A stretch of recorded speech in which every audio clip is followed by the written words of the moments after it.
बिस्मिल्लाहिर्रहमानिर्रहीम। आर पर काम करने के लिए हमें बड़ा सिंपल सा है कि तीन चार चीज़ें चाहिए। यानी कोई भी ऑपरेटिंग सिस्टम, दूसरे अल्फाज में लैपटॉप या कंप्यूटर सिस्टम जिस पे हम काम कर सकें। इसी तरह से लेटेक्स सॉफ्टवेयर आर और आर स्टूडियो। यहाँ पर एक चीज़ आपने याद रखनी है कि आर एक्चुअल जो लैंग्वेज है, एक्चुअल जो हम काम कर रहे हैं वो आर पर काम कर रहे हैं। जो आर स्टूडियो है उसका यूं समझ लें कि आर के साथ डायरेक्टली कोई ताल्लुक नहीं है। आर स्टूडियो सिर्फ और सिर्फ वो एक एडिटर है, ऐसे ही जैसे आप माइक्रोसॉफ्ट वर्ड में काम करते हैं। दूसरे अल्फाज में, अगर आर लैंग्वेज इंस्टॉल नहीं है और आपने सिर्फ आर स्टूडियो इंस्टॉल कर लिया तो आर स्टूडियो का जो प्रोग्राम आप लिखेंगे वो रन नहीं होगा, वो कंपाइल नहीं होगा। यानी पहले आप आर लैंग्वेज इंस्टॉल करेंगे और उसके बाद आप आर स्टूडियो इंस्टॉल करेंगे, तब जाके वो वर्किंग होगा।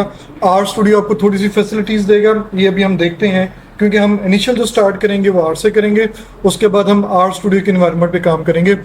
तीसरा जो है वो आपको ब्रेन चाहिए, लॉजिकल थिंकिंग चाहिए, क्यूरियोसिटी चाहिए, प्लानिंग चाहिए। आपको हर चीज़ एक पर्टिकुलर वे में लॉजिकली ऑर्गेनाइज करना है। जैसे अगर आपने मीन कैलकुलेट करना है, आपने वेरिएंस कैलकुलेट करना है, तो आप एक स्टेप बाय स्टेप प्रोसीजर से उसे कैलकुलेट करते हैं।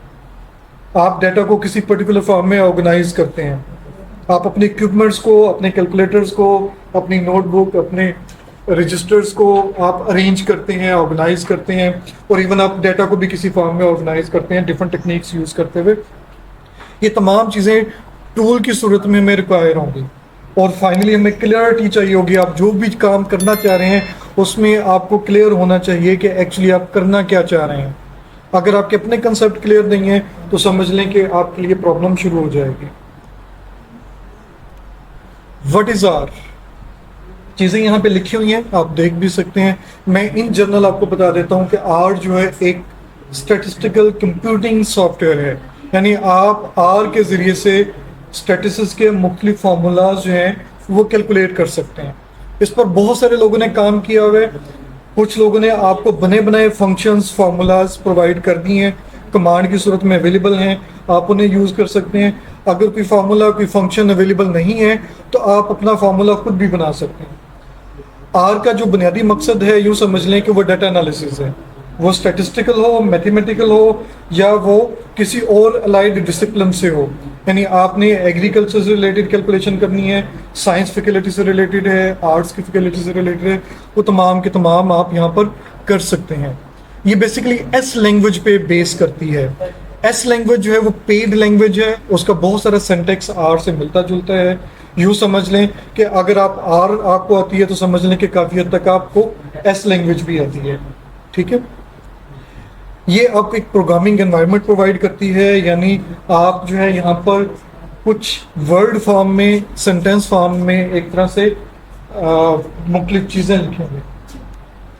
आर जो है वो एक इंटरप्रेटेड लैंग्वेज है, यानी आपकी जो ह्यूमन लैंग्वेज है उस कमांड को ये कन्वर्ट करेगा मशीन लैंग्वेज में। इसी तरह से ये एनालिसिस के पॉइंट ऑफ व्यू से बहुत स्ट्रॉन्ग है। आपने ग्राफ्स ड्रा करने हैं, आपने डाटा स्टोर करना है, ये सारी की सारी आप आर पर इजीली कर सकते हैं। ये फ्री है और ओपन सोर्स है।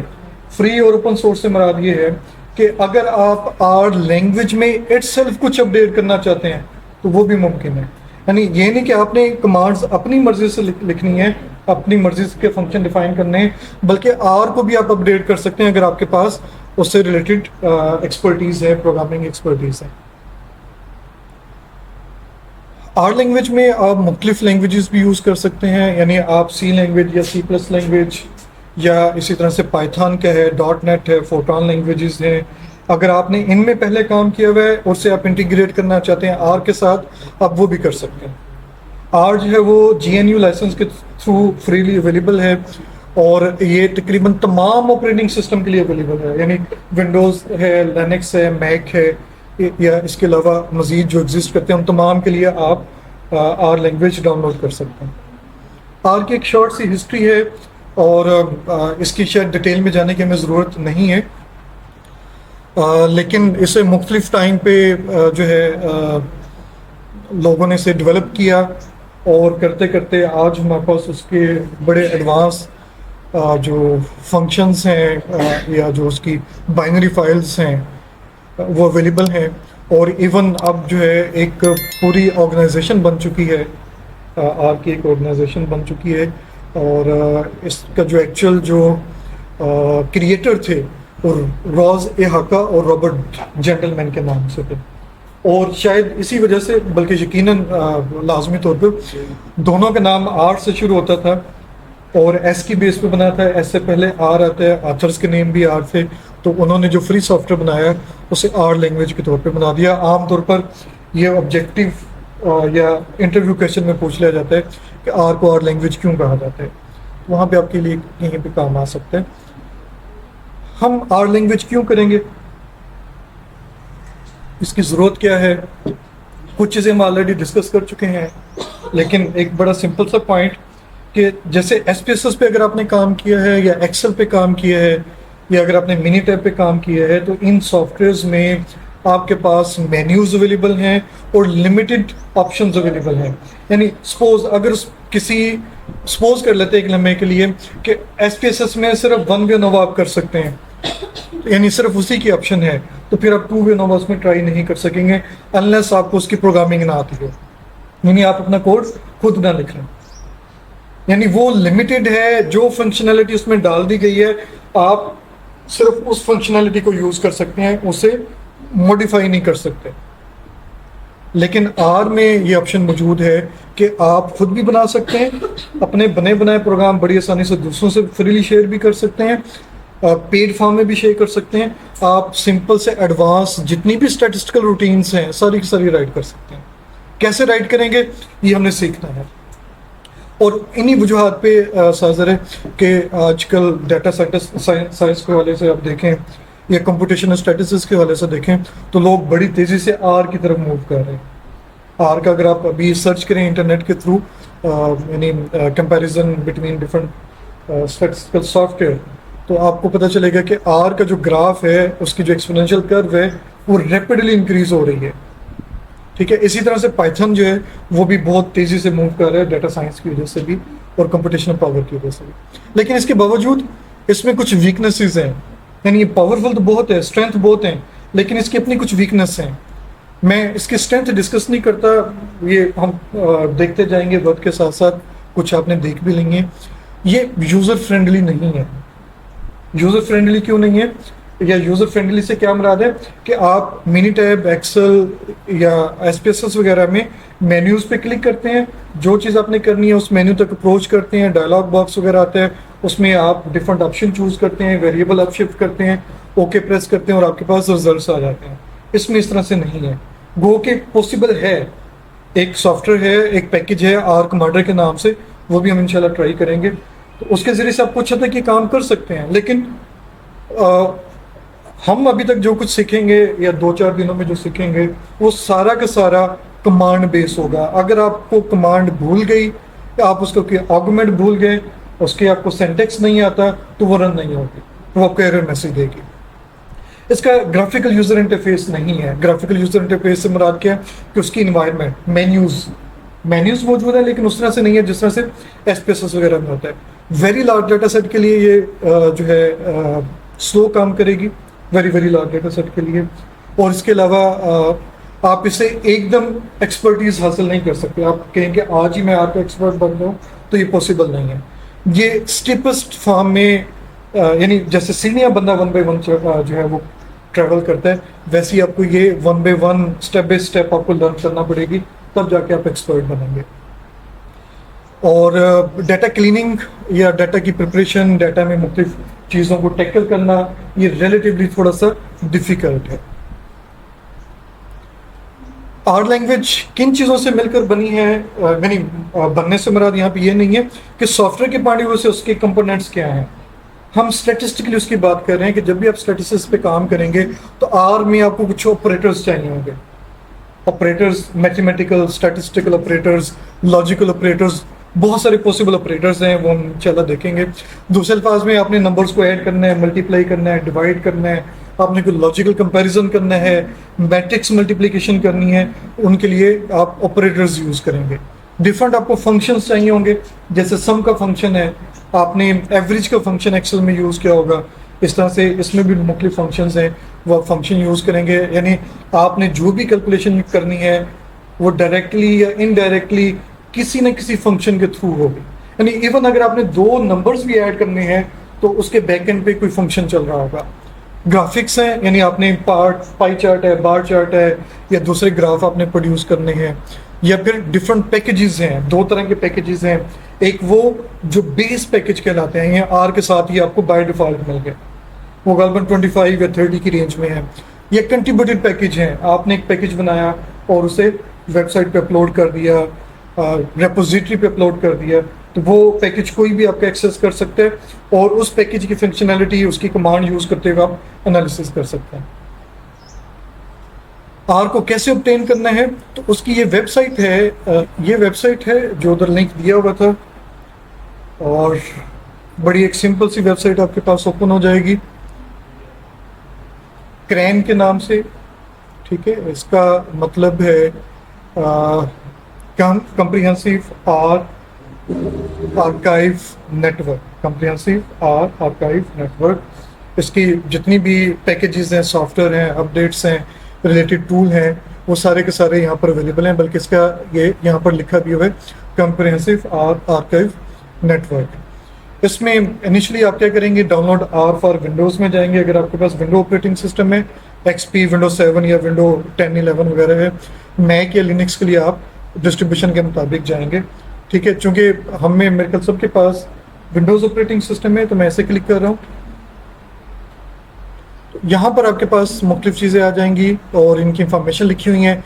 Base binaries for base distribution, ठीक है, कंट्रीब्यूशन कंट्रीब्यूटेड पैकेजेस होंगे, और उसने बताया भी है कि मिनिमम आपको 3.4 या उससे बड़ा आर का वर्जन चाहिए होगा। ओल्ड पैकेजेस हैं, पुरानी लैंग्वेज के, यानी जब आर अपडेट नहीं थी, या 3.4 के जो पैकेजेस हैं वो भी अवेलेबल हैं। और अगर आपने पैकेजेस बिल्ड करने हैं तो उसके लिए टूल जो चाहिए वो भी यहाँ पे अवेलेबल हैं। आपने बेस को क्लिक करना है, यह install for R first time, ये लेटेस्ट वर्जन है R-4.3.1 फॉर विंडोज़। इसका वेब साइज भी बताया हुआ है, और ये 64 बिट है।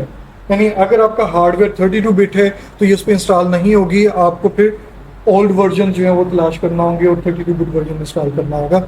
हम इस वक्त 64 बिट और 4.3.1 मेरे पास यही इंस्टॉल है, हम इसे यूज़ कर रहे हैं। और इसकी जो डेट है गालबन वो भी कहीं पे मेंशन होती है, लास्ट चेंज ये 16 जून 2023 को अपडेट किया गया था। और जब आप इसे क्लिक करेंगे तो ये डाउनलोड हो जाएगा। डाउनलोड होने की सूरत में ये आपके पास एक सिंपल से सॉफ्टवेयर की फॉर्म में मौजूद होगा। मैं आपको दिखा भी देता हूँ कि इस तरह का सॉफ्टवेयर आपके पास होगा। इसका मैं मीडियम व्यू कर देता हूँ। इससे मिलता जुलता आइकन जो है वो इस वक्त ये आ रहा है, तो ये थोड़ा सा पुराना वर्जन है और ये मौजूदा वर्जन है। आप इसे डबल क्लिक करेंगे, इंस्टॉलेशन प्रोसीजर स्टार्ट हो जाएगा। अगर किसी को इशू है तो मैं कुछ स्टेप तक इसे स्टार्ट कर सकता हूँ। आपको यहाँ पे विजुलाइज करवा देता हूँ, विजुलाइज करवा दूँ। तो आप इसे डबल क्लिक करेंगे या इसे सेलेक्ट करके एंटर की प्रेस करेंगे। कोशिश करें, वैसे मैं आपको सजेस्ट करूँगा कि आप इसे डायरेक्ट डबल क्लिक ना करें, राइट क्लिक करके रन एज एडमिनिस्ट्रेटर करें। उसकी रीज़न है कि कुछ ऐसे फोल्डर्स हैं जिन पे हमारी एक्सेस ईजी नहीं होती, तो वहाँ पर आपको परमिशन प्रॉब्लम आती है। जब आप रन एज एडमिनिस्ट्रेटर करेंगे तो आपको बहुत सारे जो यूज़र राइट्स हैं विंडोज़ के पॉइंट ऑफ व्यू से वो मिल जाएंगे। इसे यस करें, एक छोटा सा डायलॉग बॉक्स आएगा, वो आपसे लैंग्वेज पूछ रहे हैं, लैंग्वेज सेलेक्ट करें। और ये जो है इंफॉर्मेशन है, लाइसेंस इंफॉर्मेशन है, इसे नेक्स्ट कर दें। ये इंस्टॉलेशन पाथ है, सी ड्राइव के अंदर प्रोग्राम फाइल्स आर और आर के अंदर उसका जो वर्जन है वो आपको बताया जा रहा है। आप इस पाथ को ब्राउज करके चेंज भी कर सकते हैं। ठीक है, इसे नेक्स्ट कर दें। वो इस वक्त मुझे कह रहा है कि आर में ये ऑलरेडी फोल्डर मौजूद है क्योंकि मैंने इसे इंस्टॉल किया है, तो मैं फिलहाल इसे नो कर देता हूँ, उसका पाथ चेंज कर देता हूँ ताकि हमें कोई प्रॉब्लम ना आए। मैं इसे यहाँ पर ले लेता हूँ, नेक्स्ट करता हूँ। उसने आपसे पूछा है कि आपको कौन कौन से कंपोनेंट चाहिए, हमने सारे कंपोनेंट सेलेक्ट कर लिए। फिर नेक्स्ट किया, वो आपसे पूछ रहा है कि आपने जो डिफ़ॉल्ट ऑप्शन है वही चूज़ करनी है या सेटअप को कस्टमाइज़ करना है। मैं आमतौर पे कस्टमाइज़ कर लेता हूँ, लेकिन इससे इतना ज़्यादा फ़र्क नहीं पड़ेगा, लेकिन कुछ ऑप्शंस आपको इजाफी मिल जाती हैं। तो मैं ऐसे देखता हूँ, नेक्स्ट करते हैं। एम डी आई और एस डी आई जो वो सिंगल आपके पास हर चीज़ की एक विंडो अलग होगी, और एम डी आई में आपके पास जो है एक वन विंडो होगी, मल्टीपल डिस्प्ले शायद आईडी होता है, और जो एस डी आई है वो सिंगल आईडी आपके पास होता है या इंटरफेस होता है। आपको हेल्प किस फॉर्म में चाहिए? मैं प्लेन टेक्स्ट को आमतौर पे प्रेफर नहीं करता है, एचटीएमएल फॉर्म में प्रेफर करता हूँ। उसकी रीज़न है कि हर पेज पे अगर हाइपर लिंक आया है तो आप उस हाइपर लिंक को क्लिक करेंगे तो नेक्स्ट हेल्प आपको बड़ी आसानी से मिल जाएगी, या रिलेटेड आर्गुमेंट्स, कमांड्स या फंक्शंस पे आपको इजीली हेल्प मिल जाएगी। फिर नेक्स्ट कर दें, उसके बाद इनमें से आपने जो भी चूज़ करना है नेक्स्ट कर दें, और ये इंस्टॉलेशन प्रोसीजर स्टार्ट हो जाएगा। और अगर आपने इसे अनइंस्टॉल करना है तो प्रोग्राम फाइल्स में जाके आप इसे अनइंस्टॉल भी कर सकते हैं, और आप इसे डायरेक्ट फोल्डर भी डिलीट कर दें तो तब भी ये अनइंस्टॉल हो जाएगी। तो फिलहाल अभी हमें इससे कोई कंसर्न नहीं है। इंस्टॉलेशन प्रोसीजर का हमें कुछ हद तक आइडिया हो गया, हमने इसे इंस्टॉल भी कर लिया।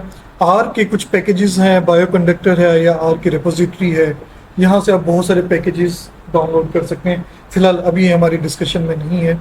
इंस्टॉलेशन में आपको बता चुका हूँ। जब आप आर को इंस्टॉल कर लेंगे तो आपके पास, मैंने इनके अलग फोल्डर बनाए हुए हैं, इस तरह के एक आइकन बन जाएगा प्रोग्राम फाइल्स में, या डेस्कटॉप पे अगर आपने चूज़ की है तो डेस्कटॉप पर भी आ जाएगा। और अक्सर जो है आप इसे एक और चीज़ देखेंगे, मैं अगर यहाँ पे लिखता हूँ, सर्च करता हूँ इसे R4.3.1, अगर आपके पास मल्टीपल इंस्टॉल हैं, मल्टीपल इंस्टॉल मीन कि अगर आपके पास 62 बिट और 32 बिट इंस्टॉल हैं तो उनका अलग आपके पास वर्जन डिस्प्ले होते हैं। ठीक है, क्योंकि हमने 64 बिट ही इंस्टॉल किए तो इसलिए आर का आइकन आपको यही मिलेगा, इसी तरह से मिलेगा, इस पर 64 बिट या 32 बिट नहीं लिखा होगा। हम एक लम्हे के लिए से देखते हैं कि इंस्टॉल कहाँ पे हुई है, वो भी ज़रा चेक कर लेते हैं। सी ड्राइव में, और प्रोग्राम फाइल्स के साथ यहाँ पर आर का फोल्डर मौजूद है। इसमें देखें वही R-4.3.1, और इसमें ये बहुत सारे फर्दर फोल्डर्स मौजूद हैं। इसमें जो इसकी वर्किंग फाइल है वो बिन के अंदर है। बिन में देखें कि ये आर लैंग्वेज जो है स्टार्ट होती है, ये 64 बिट है, और इसमें इसकी फर्दर जो है डिफरेंट जो प्रोग्रामिंग फाइल्स जो रिक्वायर्ड हैं वो यहाँ पे मौजूद हैं। एक्चुअली जो आप स्टार्ट करें वो R.exe के नाम से स्टार्ट करें। तो इतने लंबे चौड़े पाथ का फॉलो करने की बजाय हम इस शॉर्टकट से ट्राई करेंगे जो प्रोग्राम मेन्यू में या डेस्कटॉप पे अवेलेबल होगा। ये विजिबल है आपको, इसमें कोई चीज़ मिसिंग हो तो बता दें। वो करेंगे अभी, थोड़ा सा सब्र करें, हमने उसकी तरफ उससे आर्ट स्टूडियो पे आना। ठीक है, एक्चुअली आर पे काम करने का मतलब है कि ये आर लैंग्वेज है। इस वक्त आपको ये जो डिस्प्ले नजर आ रहा है ये आर का ग्राफिकल यूजर इंटरफेस है, ये एक्चुअल इंटरफेस है। जो आर स्टूडियो है वो आपको कुछ एक्स्ट्रा टूल्स के साथ फैसिलिटेट करता है, इजाफी टूल्स जो यहाँ पे अवेलेबल नहीं है। अच्छा, ये विजिबल है, रीडेबल है, किसी को इशू हो नहीं। अच्छा, इसमें मुख्तलिफ चीज़ें, मैं इसे थोड़ा सा साइड पे कर देता हूँ ताकि आप इजीली से देख सकें। ये ग्रे सा नज़र आ रहा होगा आपको एरिया, और एक ये वाइट सा एरिया नज़र आ रहा है, इसके टाइटल पे लिखा हुआ है आर कंसोल। आर कंसोल का मतलब है ये वो एरिया है जहाँ पे आपने आर के सारे काम करने हैं। ये आर का कमांड प्रॉम्प्ट यहीं पे मौजूद है, और वो कहाँ है, एक वर्टिकल लाइन आपको नज़र आ रही होगी, और ये लाइन जो है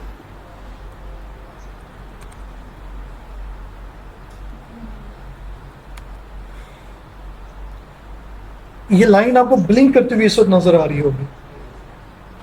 रेड और ब्लू से कलर में या ब्लैक से कलर है, ये कमांड प्रॉम्प्ट, ये जो greater than sign red colour में है इसका मतलब है ये आर का प्रॉम्प्ट है, कमांड प्रॉम्प्ट है। यहाँ पे आप कमांड्स लिखेंगे, और वर्टिकल पाइप का मतलब है कि यहाँ पर आप जो भी लिखेंगे वो टाइप होता जाएगा। फॉर एग्जाम्पल 2+5 कर्सर आगे मूव करता जाएगा। ठीक है, और उसकी जो भी आंसर होगा वो आपके पास आ जाएगा। अभी हम ये डिस्कस करते हैं कि इस आंसर से क्या मुराद है। इसे आप, इसका साइज जो है वो कम ज़्यादा कर सकते हैं। यहाँ पर डायगोनल ट्रायंगल सी बनी हुई है, एरोज भी चेंज हो रहे हैं, आप इसे भी चेंज कर सकते हैं। ई कमांड्स को रोकने के लिए, कॉपी पेस्ट वगैरह के लिए कुछ मुख्तलिफ चीज़ें अवेलेबल हैं, टूल्स अवेलेबल हैं। फाइल में आपके पास जो है वर्क स्पेस हिस्ट्री वगैरह या डायरेक्टरी चेंज करने के मुख्तलिफ कमांड्स हैं, अभी हम देखेंगे ये सारी चीज़ें हैं क्या। आप कमांड्स को कॉपी पेस्ट कर सकते हैं, कंसोल को क्लियर कर सकते हैं, यानी इसमें जो कुछ भी लिखा हुआ तो आपने क्लियर कर दिया। इस तरह से स्टेटस बार व्यू करना चाह रहे हैं, देखिए मैंने स्टेटस बार को व्यू किया तो नीचे आपके पास कुछ इंफॉर्मेशन आ गई हैं, ठीक है। इसी तरह से कुछ फर्दर मिसलिनियस ऑप्शंस हैं, ऑब्जेक्ट्स हैं, पैकेजेस हैं जो आप इंस्टॉल अनइंस्टॉल या अपडेट कर सकते हैं। विंडोज़ कौन कौन सी इस वक्त आपके पास हैं, इस तरह से ये हेल्प है, हेल्प के डिफरेंट फॉर्मेट्स हैं, वो सारा आप यहाँ पर देख सकते हैं। मैं इसे क्लोज करता हूँ और एक दफ़ा फिर हम इसे स्टार्ट करते हैं। यहाँ पर जो इम्पोर्टेंट चीज़ डिस्कस करने वाली फर्दर है, आर कंसोल में ये उसने हमें कुछ इंस्ट्रक्शंस दी हुई हैं। आर का वर्जन कौन सा है, ये किस डेट को अपडेट हुआ था, इसका नाम क्या दिया गया इस वर्जन को, ये किस सिस्टम के लिए बना हुआ है और ये किस लाइसेंस के थ्रू आप इसे यूज़ कर रहे हैं, ठीक है। लाइसेंस इंफॉर्मेशन वगैरह सारी आपके पास मौजूद है। अगर आपने आर या आर के किसी पैकेज को साइट करना है, रेफरेंस देना है, जो छठे सेमेस्टर के स्टूडेंट हैं उन्हें भी आइडिया नहीं होगा, अदरवाइज 8वें सेमेस्टर के लोग उन्होंने जो भी रिसर्च पेपर पढ़ा है उससे वो साइट भी करते हैं और उसका एक कंप्लीट रेफरेंस भी देते हैं। तो जब आप यहाँ पे भी काम करेंगे, जो पैकेज यूज़ करेंगे, उस पैकेज की साइटेशन और उसका रेफरेंस अगर आप कंफर्म करना चाह रहे हैं, राइट करना चाह रहे हैं, तो आप इस साइटेशन कमांड से कर सकते हैं। इसी तरह से हेल्प है या डिमॉन्स्ट्रेशंस हैं या आपने इसे क्वाइट करना है, क्लोज करना है, ये सारी जनरल इंस्ट्रक्शन आपके पास अवेलेबल है। यहां तक की क्वेश्चन हो,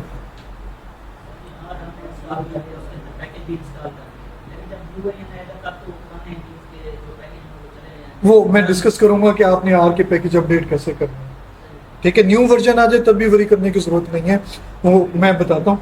अभी थोड़ा सा हम कैलकुलेशन स्टार्ट कर लें, पैकेजेस की बात करेंगे तो इंशाल्लाह हम पैकेज को रिमूव करना, अपडेट करना, वो ज़रूर बात करें। इसके अलावा कोई और क्वेश्चन? आप आर में जब काम करते हैं, यानी इस वक्त मैंने आर को ऑन किया, ठीक है, और मेरे पास उसका आर कंसोल आ गया। यहाँ पे आप जो कुछ भी काम करेंगे इसे क्लोज करने तक वो आर सेशन कहलाएगा। उसमें आपने जो भी एक्टिविटी की होगी वो उस आर सेशन का पार्ट होगा। और आमतौर पे आर सेशन में हम क्या कुछ करते हैं, डाटा रीड करते हैं, मुख्तलिफ पैकेजेस को लोड करते हैं, फंक्शन यूज़ करते हैं या राइट करते हैं, यानी ऑलरेडी जो बने हुए फंक्शन है उन्हें या तो यूज़ करते हैं या अपने फंक्शन खुद राइट करते हैं। स्टैटिस्टिकल एनालिसिस परफॉर्म करेंगे, जो आउटपुट्स आई हैं उन्हें हम सेव करेंगे, या जो वर्क स्पेस एक बनेगी उसे हम सेव करेंगे। और हमने आर सेशन के हवाले से बताया कि आर को जब आप क्लिक करते हैं और आपके पास इन्वायरमेंट आती है, उस टाइम से लेकर उसे क्लोज करने तक जो कुछ भी आप करते हैं वो आर का सेशन कहलाते हैं। जैसे अभी हमने लाइट आने से पहले यानी स्टार्ट किया, हमने अपना वर्कशॉप, लाइट आई तो हमने इसे क्लोज किया, तो ये एक सेशन था आज के दिन का। अब लाइट आई है, दोबारा हमने ये काम स्टार्ट किया, नेक्स्ट सेशन स्टार्ट हो गया। तो ऐसे ही आर में भी सेशन बन जाते हैं, ठीक है। आर वर्क स्पेस, ये बेसिक कंसेप्ट हैं जो आपको बाद में हेल्पफुल होंगे जब आप चीज़ें कर रहे होंगे। वर्क स्पेस, आप आर में यानी आर सेशन के दौरान जो कुछ भी करेंगे वो as a R object save होगा। उस ऑब्जेक्ट को आर लैंग्वेज कंप्यूटर की मेमोरी में सेव करेगी और वो एक फाइल के तौर पे सेव होगी। यूँ समझ लें कि उस फाइल को या जिस मेमोरी लोकेशन पर आप आर सेशन में जो काम कर रहे हैं वो काम सेव हो रहा है, वो वर्क स्पेस कहलाएगी, ठीक है। और इसमें आप सेकंड पैराग्राफ अगर आप देखें, when you close the R G U I, R graphical user interface, यानी जब आप आर लैंग्वेज को क्लोज करेंगे या आर कंसोल को क्लोज करेंगे, the system will ask if you want to save the work space image. देखिए मैं इस वक्त आर को क्लोज करने जा रहा हूँ तो आपके पास मैसेज क्या आ रहा है, सेव वर्क स्पेस इमेज, यानी मेमोरी में जो कुछ भी था वो अभी सेव नहीं था। लाइट जाने की सूरत में अचानक शट डाउन होने की सूरत में वो ज़ाया हो सकता था। आपने अचानक उसे क्लोज किया, अनइंटेंशनली क्लोज किया, तो आपके पास मैसेज आ गया कि आप इस वर्क स्पेस को सेव करना चाह रहे हैं या नहीं। अगर आप इसे यस कर देंगे तो उस सेशन में आपने जो भी काम किया होगा वो सेव हो जाएगा, और वो एक R.R डाटा के नाम से फाइल होगी जिसमें ये सेव होगा। ठीक है, ये वर्क स्पेस फाइल कहलाएगी, और ये R की वर्किंग डायरेक्टरी में सेव होगा। R की वर्किंग डायरेक्टरी क्या है अभी हम देखते हैं, लेकिन एक ये पर्टिकुलर पाथ होगा जहां पर ये फाइल सेव होगी। फॉर एग्जांपल आप इसे खुद भी सेव कर सकते हैं और ओपन भी कर सकते हैं। फाइल में जाएंगे और सेव वर्क स्पेस करेंगे। देखें, मैं R को स्टार्ट करता हूं और file, load work space and save work space. अगर आपने ऑलरेडी सेव की हुई है तो आप उसे लोड कर सकते हैं, और अगर आपने सेव नहीं की हुई तो आप सेव वर्क स्पेस में जाकर उसे सेव कर सकते हैं। डायलॉग बॉक्स आएगा, आप उसे कोई पर्टिकुलर नेम देंगे या ऐसे ही सेव कर देंगे तो ये सेव हो जाएगी। इसका बेनिफिट क्या होगा कि उस सेशन में आपने जितना भी काम किया है वो तमाम की तमाम कमांड आपके पास अवेलेबल होंगी। आपको दोबारा से प्रोग्राम या वो लाइंस या कोड लिखने की ज़रूरत नहीं होगी। ये उसे सेव करने का कमांड का वे भी आपको बताया हुआ है कि अगर आपने बाय कमांड सेव करना है तो सेव डॉट इमेज और ब्रैकेट क्लोज कर दें तो वर्क स्पेस जो है वो सेव हो जाएगी। और ये कहाँ पे सेव होगी, उसके लिए आप एक कमांड लिखेंगे get wd, get wd, get working directory, get working directory, C drive, users का नाम, और उसमें डॉक्यूमेंट्स के अंदर जाकर ये फाइल सेव हो रही है। ठीक है, हम इसे एक दफ़ा ट्राई करते हैं कि क्या ये वहाँ पे मौजूद है। तो हम सी ड्राइव में जाते हैं, यूज़र्स में जाते हैं, यूज़र से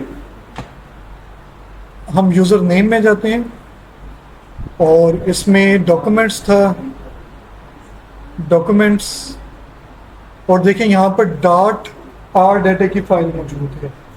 ठीक है, तो ये फाइल आप इस पर्टिकुलर पाथ पे बड़ी आसानी से ऑब्टेन कर सकते हैं या लोड कर सकते हैं। और अगर आप चाहें तो इसे किसी खास जगह पे सेव करवाना है तो आप उसमें पाथ भी दे सकते हैं। मसलन मैं यहाँ पे लिखता हूँ कि सेव डॉट इमेज, ब्रैकेट्स के अंदर मैं पाथ डिफाइन करता हूँ डी ड्राइव के अंदर, सपोज डायरेक्ट सेव हो जाए my work dot G R data. अच्छा, इसका फॉन्ट साइज थोड़ा कम है तो मैं एडिट में जाता हूँ, GUI प्रेफरेंसेस में जाता हूँ। यहाँ पर ये डिफरेंट फॉन्ट्स हैं, मैं थोड़ा सा फॉन्ट बड़ा कर देता हूँ, 12 फॉन्ट बढ़ा देता हूँ उसका, और ओके करता हूँ तो ये थोड़ा सा साइज बड़ा हो गया, रीडेबल है। अब अभी थोड़ा छोटा है तो मैं इसे मज़ीद थोड़ा सा बड़ा कर देता हूँ, हम इसे 14 साइज में ले लेते हैं। ठीक है, तो हम यहाँ पे क्या कमांड लिख रहे हैं कि उसका पाथ डिफाइन कर रहे हैं।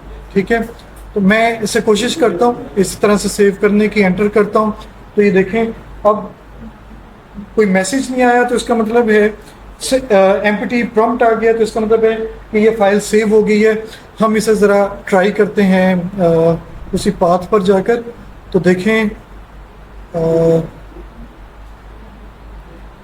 डी ड्राइव के अंदर डायरेक्ट हमने सेव किया था माई वर्क डॉट आर डाटा के नाम से, ये फाइल अब अवेलेबल है। आपने इसे लोड करना है तो फाइल में जाकर आप इसे लोड भी कर सकते हैं। लोड करेंगे वो जो भी फाइल है, इस वक्त मैं डॉक्यूमेंट से उठा रहा हूँ, डॉक्यूमेंट फाइल, डॉक्यूमेंट के अंदर जो वर्क लोड था, देखें लोड के लिए लोड कमांड यूज होगा, और आगे आपने उसका पाथ या उसका नाम बता देना है तो ये आपके पास वर्क स्पेस लोड हो जाएगी। इसका बेनिफिट क्या होगा कि जितने भी ऑब्जेक्ट आपने क्रिएट किए थे उस सेशन में वो सारे के सारे आपको अब अवेलेबल होंगे। आर का पाथ आपने याद रखना है कि आर का जो पाथ है वो इस तरह से यूज होगा, डबल बैक स्लैश के साथ या सिंगल फॉरवर्ड स्लैश के साथ। नॉर्मल जो विंडो का पाथ होता है वो आपके पास इस तरह से होता है, यानी ये मतलब मैं कोई फोल्डर ओपन करता हूँ और चलिए मैं C drive, users, particular user मैंने ओपन कर लिया और उसमें डॉक्यूमेंट्स ओपन कर लिए। तो बेसिकली ये विंडो का पाथ राइट करने का वे है। आर में आप इस तरह का पाथ यूज नहीं करेंगे। आर में अगर आपने ऐसा पाथ यूज करना है तो फिर आप सिंगल स्लैश की बजाय, बैक स्लैश की बजाय डबल स्लैश यूज करेंगे, जैसे यहाँ पे यूज किया हुआ ये वाला डबल टाइम आप लिखेंगे सिंगल की बजाय, या फिर आप एक forward slash, single forward slash use करेंगे जैसे यहाँ पे लिखा हुआ है। और ये बाज दफा बल्कि अक्सर आपको यूज इसकी जरूरत पड़ेगी पाथ को यूज करने की, तो आपका पाथ कंफर्म होना चाहिए। गेट डब्ल्यू की कमांड से आप ये देख सकते हैं कि इस वक्त आर किस डायरेक्टरी पे करंटली काम कर रहा है, आप इसे चेंज भी कर सकते हैं। सेट वर्किंग डायरेक्टरी, आप अपनी मर्जी की वर्किंग डायरेक्टरी भी चेंज कर सकते हैं।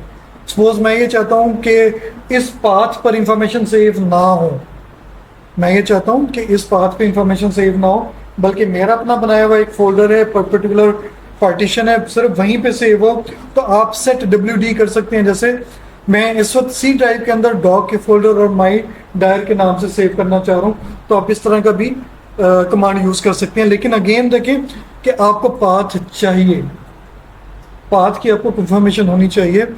एलएस से क्या मुराद है कि आपने जितने भी उस सेशन में ऑब्जेक्ट्स क्रिएट किए हैं उनकी लिस्ट आ जाएगी। ठीक है, सपोज मैं कहता हूं कि x इज इक्वल टू 5, अभी हमें नहीं पता कि x इक्वल टू 5 से क्या मुराद है, लेकिन मैं ls कर लिखता हूं तो देखें उसने x लिख दिया। मैं सपोज कहता हूं y is equal to r नाम ऑफ, सपोज मैं 10 लिखता हूं इस तरह से, और अब ls करता हूं। अभी हमें इन चीज़ों का आइडिया नहीं है, लेकिन ये मैं डिटेल से बताऊंगा, सिर्फ समझा रहा हूं कि ls जब हमने लिखा तो उसने बताया कि आपके पास दो ऑब्जेक्ट हैं x और y, आप इनके जब नाम लेंगे तो उनमें जो कुछ भी सेव होगा वो आपको डिस्प्ले हो जाएगा, या उसमें जो भी काम हुआ होगा उसकी कैलकुलेशन परफॉर्म हो जाएगी आपके पास। ये डिटेल से हम करेंगे। ठीक है, गेट WD का मतलब गेट वर्किंग डायरेक्टरी, यानी कंफर्म करने के लिए कि आर की वर्किंग डायरेक्टरी कौन सी से सेट हुई है। ये हमें कंफर्म करना क्यों ज़रूरी है? ये इसलिए ज़रूरी है कि हमें पता हो कि हमारी फाइल्स, हमारा डाटा, हमारे कोड्स कहाँ पर सेव हो रहे हैं। एलएस से आपको जो सेशन है उसमें जितनी भी आपने कमांड्स या ऑब्जेक्ट्स क्रिएट किए होंगे उनकी इंफॉर्मेशन मिल जाएगी। अगर आप वर्किंग डायरेक्टरी चेंज करना चाह रहे हैं तो सेट WD यूज़ कर आप उसका पाथ चेंज कर दें, यानी प्रॉपर पाथ राइट कर दें। ठीक है, हिस्ट्री यानी आर जो है वो कमांड्स को हिस्ट्री के फॉर्म में, यानी कमांड को अपने पास सेव करती रहती है। मिसाल के तौर पर अगर मैं हिस्ट्री लिखता हूं यहां पर, तो देखें उसने एक नई विंडो ओपन कर दी आर हिस्ट्री के नाम से, और इसमें आपने जितनी भी कमांड्स रन की थी उस पर्टिकुलर सेशन में, वो सारी की सारी 1 बाय 1 लोड हो गई हैं। इसमें कुछ पुरानी कमांड्स भी हैं जो यानी पुराना सेशन चलता हुआ आ रहा था, और जो कमांड मैंने अभी रन की है वो भी यहाँ पर मौजूद है। ये हिस्ट्री के तौर पर आपके पास आ रहा है। और आप अगर चाहें तो कुछ कीज के जरिए से देखें, इस वक्त मैं कीबोर्ड से जो 4 एरोज हैं, left right up and down arrows, तो मैं अप एरो प्रेस कर रहा हूँ। अप एरो प्रेस करने से जो भी लास्ट कमांड थी वो आपके पास आ रही है। सबसे आखिर में मैंने हिस्ट्री की कमांड रन की थी, उससे पहले मैंने y वाली कमांड रन की थी, उससे पहले x, उससे पहले मैंने ls किया था, उससे पहले मैंने y less than negative sign r नाम की कमांड, यानी जितनी भी कमांड आपने रन की थी उनमें से किसी भी पर्टिकुलर पे अगर आपने अप्रोच करना है तो लेफ्ट एंड राइट की का कम्बिनेशन यूज कर आप उन कमांड्स को ले सकते हैं। ठीक है, और इसके बाद ये हिस्ट्री, यानी हिस्ट्री के हवाले से आप उन्हें सेव भी करना चाहें तो ये सारा यहाँ पे हो सकते हैं। आर में जो ऑब्जेक्ट क्रिएट होते हैं उनके दो इम्पोर्टेंट यूँ कह लें कि प्रॉपर्टीज हैं, मॉड और क्लास। क्लास से मुराद कि प्रोग्रामिंग के पॉइंट ऑफ व्यू से जो ऑब्जेक्ट आपने किया है, क्रिएट किया है, उसके कुछ पर्टिकुलर कैरेक्टरिस्टिक्स होंगे। ठीक है, अभी हम देखते हैं कि इससे क्या मुराद है। जब हम मॉड की बात करते हैं ये स्टैटिस्टिकल मॉड नहीं है, इससे मुराद जो है वो यूं समझ लें कि डाटा टाइप है। आर में आपने किस किस्म का डाटा यूज करना है, न्यूमेरिकल डाटा यूज करना है, कैरेक्टर यूज करने हैं, लॉजिकल ऑपरेटर है, आपने फैक्टर्स बनाने हैं, कम्प्लेक्स टाइप है, फंक्शन है, लिस्ट है, इस तरह की बहुत सारी चीज़ें। तो यहाँ पे ऐसे ही मैं एक चीज़ लिख कर दिखाता हूँ आपको। मसलन मैं लिखता हूँ मॉड ऑफ एक्स, एक्स का मॉड क्या है, ये न्यूमेरिक डाटा टाइप पे है, ठीक है। मैं अगर लिखता हूँ मॉड ऑफ एल एस, तो ये कहते हैं करेक्टर टाइप कोई इंफॉर्मेशन है। इस तरह से मैं लेता हूँ क्लास ऑफ एक्स, तो इसकी क्लास क्या है, ये भी आप देखेंगे। इस वक्त तो चूंकि एक्स हमारे पास न्यूमेरिक था तो उसकी क्लास और उसका मॉड एक जैसा था। अदरवाइज आप अपनी मर्जी की क्लास भी उसे डिफाइन करने के लिए रख सकते हैं, वो देखते हैं कि हमारे लिए मुमकिन होगा या नहीं होगा। आर एडिटर, ये जो इस वक्त आर कंसोल आपके पास है, इसमें आपने एक चीज अभी तक नोट की होगी कि इसके प्रॉम्प्ट में आप एक वक्त में एक कमांड लिख सकते हैं। इसमें आप एक वक्त में एक से ज्यादा कमांड लिख सकते हैं। एक से ज्यादा अगर आपने कमांड लिखनी है तो आपको आर का एडिटर यूज करना होगा। यूं समझ लें कि वो एडिटर स्क्रिप्ट के नाम से है, new script, are file new script. आपके पास आर एडिटर के नाम से एक ब्लैंक विंडो आ जाएगी, यहाँ पर आप मुख्तलिफ कमांड इकट्ठी लिख सकते हैं, वन बाय वन रन भी कर सकते हैं और तमाम की तमाम इकट्ठी रन भी कर सकते हैं। मैं ऐसे ही कुछ कमांड्स लिखता हूँ, एक्स आर नाम, और सपोज मैंने यहाँ पे 10 लिख दिया। वाई सपोज मैं लिखता हूँ आर यूनिफ, ये भी मैंने 10 कर दिया। और सपोज मैं लिखता हूँ z is equal to x plus y, और प्रिंट हमने कर दिया z। मैं इस वक्त इसे वन बाय वन कमांड को रन करना चाह रहा हूँ, तो फाइल में जाके देखते हैं। यहाँ पर यानी रन लाइन आर सिलेक्शन, आपने जिस लाइन को सिलेक्ट किया है वो लाइन रन करें, तो या कंट्रोल आर प्रेस कर दें। यहाँ पर मैं कंट्रोल आर प्रेस कर रहा हूँ तो पहली लाइन रन हो गई, ठीक है। फिर मैंने वाई पर आकर कंट्रोल आर प्रेस किया, सेकंड लाइन रन होगी, third line and fourth line, ठीक है। या फिर क्या था कि आप रन ऑल कर लें, सारी इकट्ठी रन कर लें, या कंट्रोल ए कर कंट्रोल आर कर लें, ये सारी लाइंस इकट्ठी रन हो जाएंगी। यहाँ पर एक चीज नोट करने वाली है जो हम बाद में भी डिस्कस करेंगे कि जो एक्स और वाई है इसकी आउटकम आपके पास नहीं आई, एक्स और वाई की आउटकम नहीं आई। इसका मतलब क्या है कि इससे जो भी डाटा जनरेट हुआ वो एक्स नाम के एक वेरिएबल में कंप्यूटर की किसी खास मेमोरी किसी खास लोकेशन पर सेव हो गया। आप अगर उसे डिस्प्ले करवाना चाह रहे हैं तो या तो आप प्रिंट टेक्स्ट लिखेंगे या फिर आप जस्ट एक्स लिख देंगे, ठीक है। इसी तरह से आप वाई लिखेंगे या प्रिंट वाई लिखेंगे, और अगर आप देखें तो एक्स की पहली वैल्यू और वाई की पहली वैल्यू, इन्हें ऐड करने से ये आंसर आ रहा है। मैंने प्रिंट एक्स किया हुआ, अच्छा सॉरी, मैंने प्रिंट एक्स किया हुआ है। तो प्रिंट जी करते हैं, इसे रन करते हैं तो देखें 1.719, तो ये 0.3 था, और ये 1.4 तो 1.71 समथिंग जो बनेगा। तो ये यानी पहले एक्स का पहला एलिमेंट, यानी जिसे हम एक्स वेरिएबल कह रहे हैं, उसका पहला एलिमेंट वाई का पहला एलिमेंट ऐड हो जाएगा, फिर एक्स का दूसरा एलिमेंट वाई का दूसरा एलिमेंट ऐड हो जाएगा। प्रिंट एक्स डिस्प्ले करवाने के लिए, प्रिंट एक्स जो है वो अगर आप ये देखना चाह रहे हैं कि एक्स में क्या कुछ सेव हुआ है, जब आप ये कमांड लिखेंगे तो एक्स की जो वैल्यूज हैं वो आपको शो नहीं होंगी। इसका मतलब है स्टोर होना, ये हम नेक्स्ट भी पढ़ेंगे, वहां पे भी क्लियर हो जाएगा। राइट साइड पे जो कुछ भी था वो लेफ्ट साइड यानी एक्स वेरिएबल में सेव हो गया। अगर आप देखना चाह रहे हैं कि क्या सेव हुआ, तो या तो आप सिंपल एक्स लिखेंगे या फिर आप प्रिंट एक्स लिखेंगे, तो एक्स के अंदर जो कुछ होगा वो आपको डिस्प्ले हो जाएगा। ऐसे ही वाई है, वाई को सिंपल वाई या प्रिंट वाई लिखेंगे, वो आपको डिस्प्ले हो जाएगा। फिर हमने एक्स और वाई को ऐड किया और जी में स्टोर करवा लिया। अगर आप जी में स्टोर नहीं करवाना चाह रहे थे तो आप ऐसा भी कर सकते थे। अगर हाँ, चूंकि हमने जी प्रिंट किया हुआ तो वो डायरेक्ट आ जाएगा। यानी एक्स वाई जी या कोई भी ऐसा वेरिएबल जिसमें आपने कोई कैलकुलेशन या कोई वैल्यू सेव की हैं, आप डायरेक्ट भी लिख सकते हैं और प्रिंट फंक्शन भी यूज कर सकते हैं, ठीक है। हाँ मैं वो भी बताऊंगा, अभी थोड़ा सा वेट कर। तो ये जो आर एडिटर था ये हम कब यूज करते हैं, जब हमने बहुत सारी कमांड को एक साथ यूज़ करना हो या हमने एक प्रोग्राम टाइप करना हो, तो हम बजाय इसके कि एक एक लाइन लिखें और फिर उसे कॉपी पेस्ट करते रहें, हम कमांड लिखते गए, उनके आउटपुट देखते गए और हमारा प्रोग्राम बनता गया। अब यहाँ पर अगर आप देखें, जो ये वाला एडिटर है ये कोई यूज़फुल एडिटर इतना नहीं है।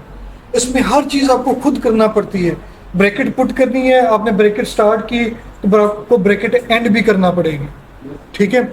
इसके अगेंस्ट आपके पास कुछ कंपनीज ने एडवांस एडिटर बनाए हुए हैं, जैसे आर स्टूडियो है, ये एडिटर है, आर लैंग्वेज की फैसिलिटीज़ भी यूज़ करेगा और अपनी फैसिलिटीज़ भी आपको देगा, और आपके पास एक यूज़फुल इंटरफेस आ जाएगा जहाँ पर आपको मुख्तलिफ कमांड्स टाइप करना रिलेटिवली आसान होगा। कैसे आसान होगा अभी हम करके भी देखेंगे और उसमें काम भी हम मैक्सिमम करेंगे।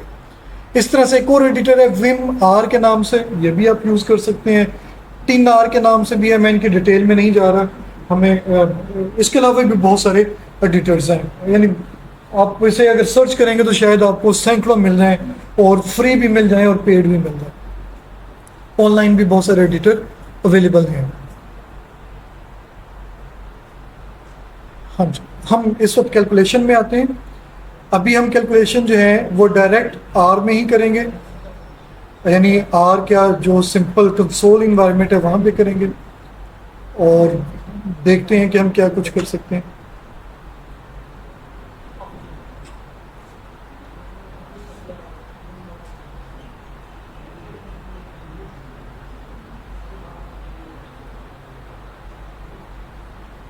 कुछ चीज़ें यहाँ पर जो कैलकुलेशन है वो सेल्फ एक्सप्लेनेटरी है, मेरे ख्याल बताने की ज़रूरत नहीं है, लेकिन चूँकि हम सीख रहे हैं, हम यहाँ पर सिंपल से एडवांस तमाम चीज़ें ट्राई करेंगे। मैं इस वक्त कंट्रोल एल प्रेस करने जा रहा हूँ, आर के कंसोल में मैं मौजूद हूँ, कंट्रोल एल प्रेस कर रहा हूँ। ऐसा करने से क्या हुआ कि कंसोल में जो कुछ भी था वो क्लियर हो गया, ठीक है। क्योंकि हमने आर को इस वक्त एज ए कैलकुलेटर यूज़ करना था, हम हर कमांड को डिस्कस करना चाह रहे थे, तो हमने कंसोल क्लियर कर कर एक तरह से फ्रेश स्टार्ट काम किया। लेकिन ये देख लें कि इसका मतलब ये नहीं है कि आर का सेशन स्टार्ट हो गया, आर का सेशन चल रहा है, लेकिन जो राइटिंग प्लेस है आपके पास वो क्लीन होगी, बिल्कुल ऐसे जैसे वाइट बोर्ड जब भर जाता है तो हम उसे अरेज कर देते हैं, तो हमने एक तरह से इसे टेम्परेरी अरेज किया है। पहली कैलकुलेशन क्या है? अरिथमेटिक कैलकुलेशन है, यानी सिंपल जो आप एडिशन मल्टीप्लिकेशन वगैरह करते हैं। फॉर एग्जांपल 2 मल्टीप्लाई बाय अगर हम 10 करते हैं तो आंसर 20 आ जाएगा हमारे पास।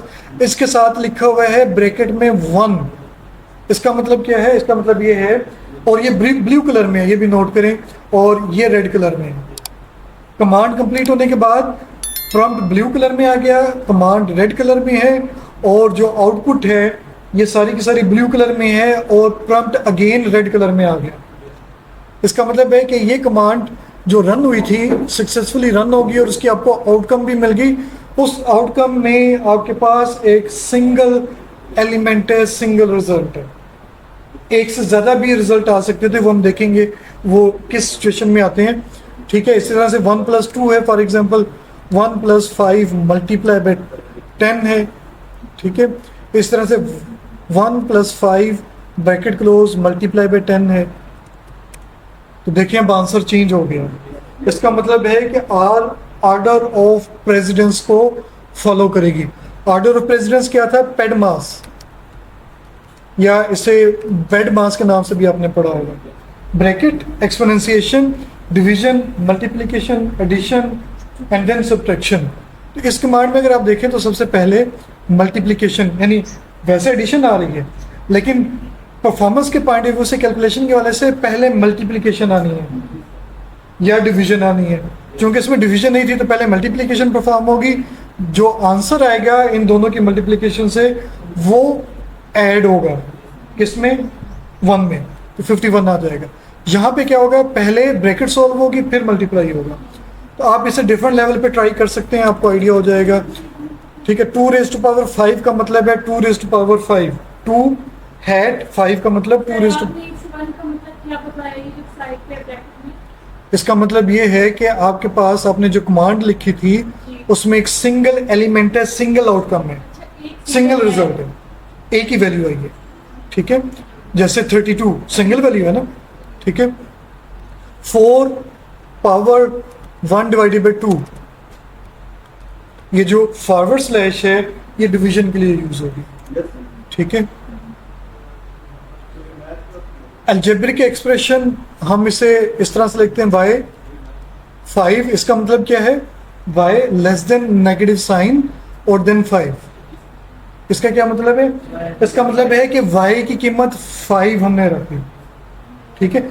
ये जो लेस देन और नेगेटिव साइन है ये असाइनमेंट ऑपरेटर कहलाता है प्रोग्रामिंग लैंग्वेज के सेंस में, कि इस ऑपरेटर की राइट साइड पे आप जो कुछ भी लिखेंगे वो y की वैल्यू बन जाएगा, या y की वैल्यूज, सिंगल है तो सिंगल, एक से ज्यादा तो एक से ज्यादा उसकी वैल्यूज बन जाएगी।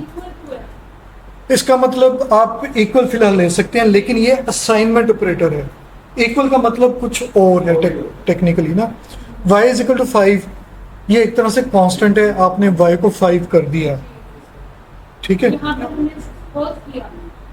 सपोज नहीं किया, फिक्स कर दी वैल्यू उसकी, ठीक है। यहाँ पे ये चेंज हो सकती है ड्यूरिंग एग्जीक्यूशन, अभी हम देखेंगे ये कैसे चेंज हो सकती है, ठीक है। y 5 कर लिया, x सपोज हम कर लेते हैं 4, तो z हम कैलकुलेट करते हैं,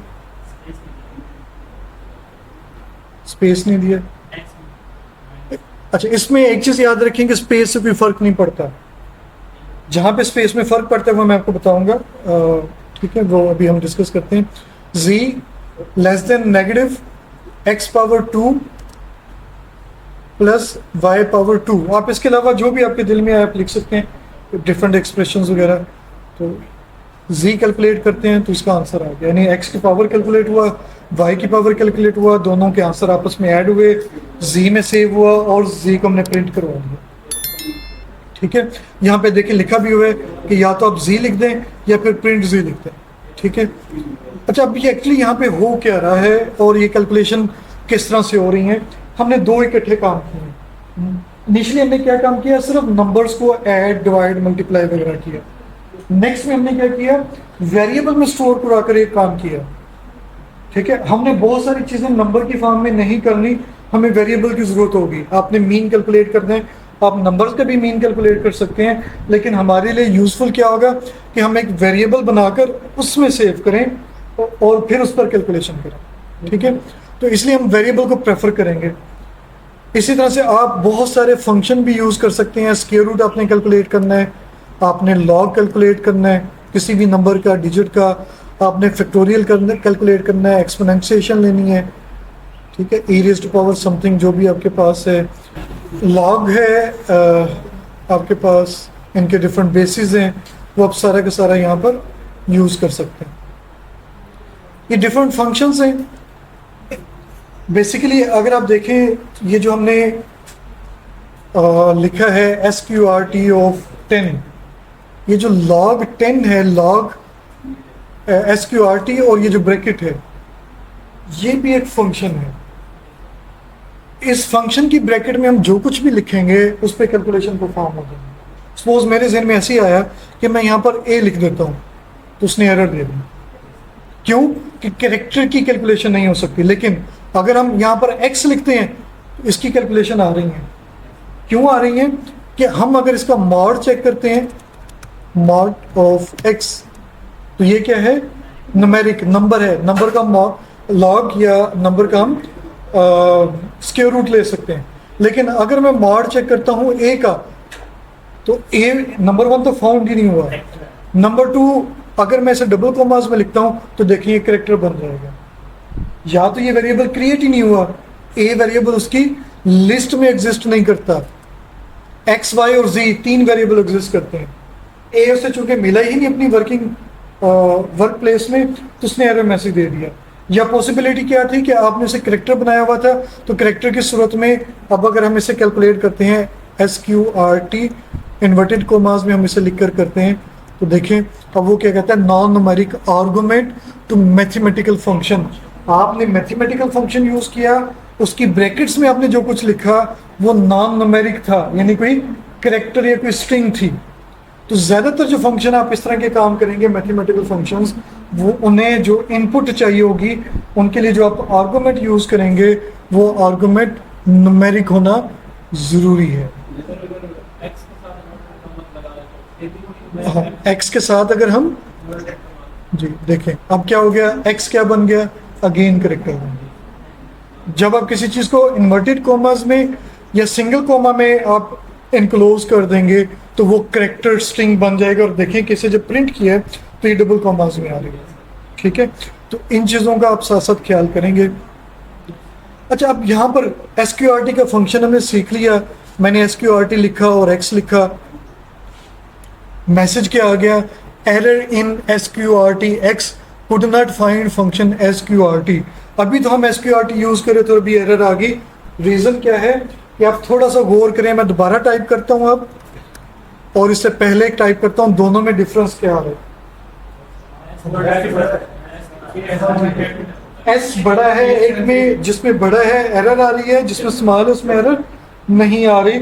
इसका मतलब ये हुआ कि आर की जो कमांड्स फंक्शंस वगैरह हैं वो केस सेंसिटिव हैं। अगर उसमें कोई कैरेक्टर बड़ा है तो आपने वो कैरेक्टर बड़ा ही लिखना है, सारे बड़े हैं तो सारे ही लिखने हैं, अगर स्मॉल है तो आपने स्मॉल ही लिखने हैं।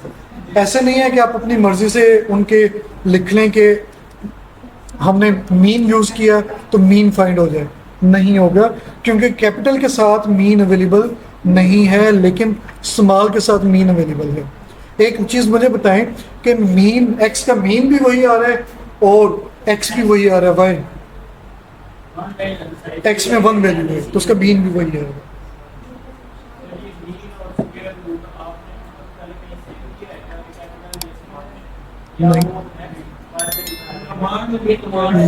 मीन के नाम से या SQRT के नाम से एक कमांड एग्जिस्ट करती है जिसमें हम कुछ, जिसकी ब्रैकेट में हम कुछ पुट करेंगे तो उस पर कैलकुलेशन हो जाएगा। ये हमने खुद टाइप किया बाय, जो चीज ब्रैकेट में होगी उस पर कैलकुलेशन होगा। अगर हम SQRT और X कैपिटल लिखते हैं तो देखिए X नॉट फाउंड, LS करते हैं तो X हमारे पास स्मॉल में मौजूद है, कैपिटल में मौजूद नहीं है। हाँ, अगर मैं X कैपिटल में ले लेता हूँ, इस वक्त मैंने X कैपिटल में लिया, ठीक है, अब मैं अगर मीन यूज करता हूँ या स्क्वायर रूट यूज करता हूँ कैपिटल X के लिए तो देखें अब उसका मीन कैलकुलेट हो गया, सिंगल आंसर आ गया। अगर मैं इसका SQRT यूज करता हूँ तो अब हर वैल्यू का स्क्वायर रूट आ गया, लेकिन कुछ में नैन आ गया। नेगेटिव वैल्यूज के लिए calculation square root negative value का एग्जिस्ट नहीं करता, तो जहां जहां नेगेटिव वैल्यूज थी उनके लिए नैन लिखा हुआ आ गया, नॉट अ नंबर। ये सेम एक ही रहेगा, ये इसकी अपनी फंक्शनैलिटी में मौजूद है, बिल्ट इन फंक्शन है। आर आपने इंस्टॉल की, इंस्टॉल होती है, ये चीज़ें आपके पास अवेलेबल थी। अभी हमने कोई भी पैकेज या कोई भी कमांड खुद नहीं बनाई, ये ऑलरेडी बनी बनाई चीज़ें हम यूज़ कर रहे हैं। इसी तरह से आपके पास न्यूमेरिक में, यानी जो वेरिएबल्स हैं वो न्यूमेरिक भी हो सकते हैं, वो लॉजिकल भी हो सकता है, स्ट्रिंग भी हो सकता है। तो हमें आर में जो है जो भी ऑब्जेक्ट हम क्रिएट कर रहे हैं उसके बारे में आइडिया होना चाहिए कि उसकी डाटा टाइप क्या है। साथ साथ हमें क्या पता होना चाहिए कि कुछ ऐसे कैरेक्टर हैं जिन्हें बाद दफ़ा डिफ्रेंशिएट करना मुश्किल हो जाता है। मिसाल के तौर पर इस वक्त तो आपको ये कैपिटल लिखा हुआ नजर आ रहा है, लेकिन हो सकता है कि जब आपके पास एक्स बार बार मुख्य जगहों पर रिपीट हो रहा हो तो आप स्मॉल एक्स और कैपिटल एक्स में आइडेंटिफाई ना कर सकें, आप जीरो और ओ में आइडेंटिफाई ना कर सकें या स्मॉल ओ में आइडेंटिफाई ना कर सकें। इस वक्त स्मॉल ओ और जीरो में शायद ही आपको डिफरेंस नजर आ रहा हो, हालांकि मैंने इसे जो लिखा है ये जीरो लिखी है पहला नंबर पे जो लिखा है, फिर कैपिटल ओ है, फिर स्मॉल ओ है, ठीक है। तो आपने इस चीज़ का भी ख्याल करना है कि चूंकि आर केस सेंसिटिव है तो आपने कैरेक्टर्स को ज़रा गौर से देखना है।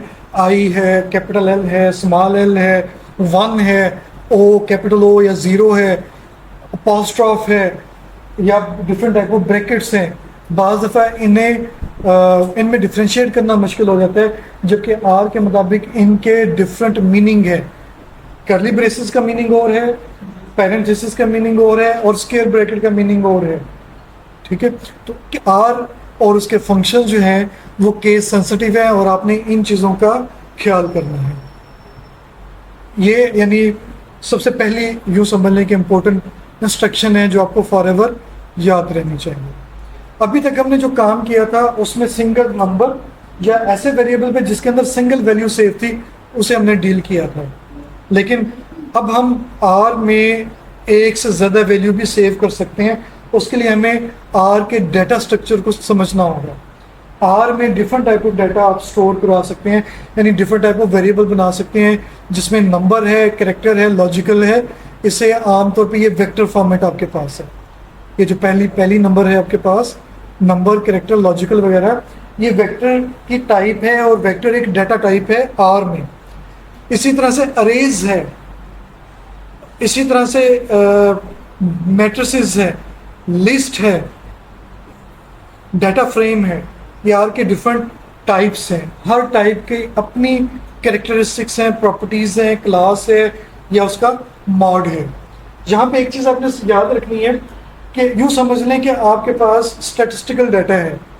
कुछ डाटा नॉमिनल होगा, कुछ ऑर्डिनल होगा, यानी कुछ वेरिएबल नॉमिनल होंगे, कुछ ऑर्डिनल होंगे, कुछ रेशियो और इंटरवल से होंगे। ऐसा नहीं होगा कि ऐसा डाटा जो कि नॉमिनल स्केल से है उसमें आप न्यूमेरिकल कोड भी यूज़ करें, आप उसमें अल्फ़ाबेटिकल कोड भी यूज़ करें। आपने जो भी कोडिंग उसकी डिफाइन की है वही कोड यूज़ करेंगे, यानी न्यूमेरिकल कोड हो या कैरेक्टर कोड हो, नॉमिनल हो, ऑर्डिनल हो, आपके पास डाटा की जो टेक्निकल टाइप है आर लैंग्वेज के हिसाब से वो होमोजीनियस होनी चाहिए। और होमोजीनियस डाटा आर में जो डील करने वाले हैं वो वेक्टर है, मैट्रिक्स है और अरेज है।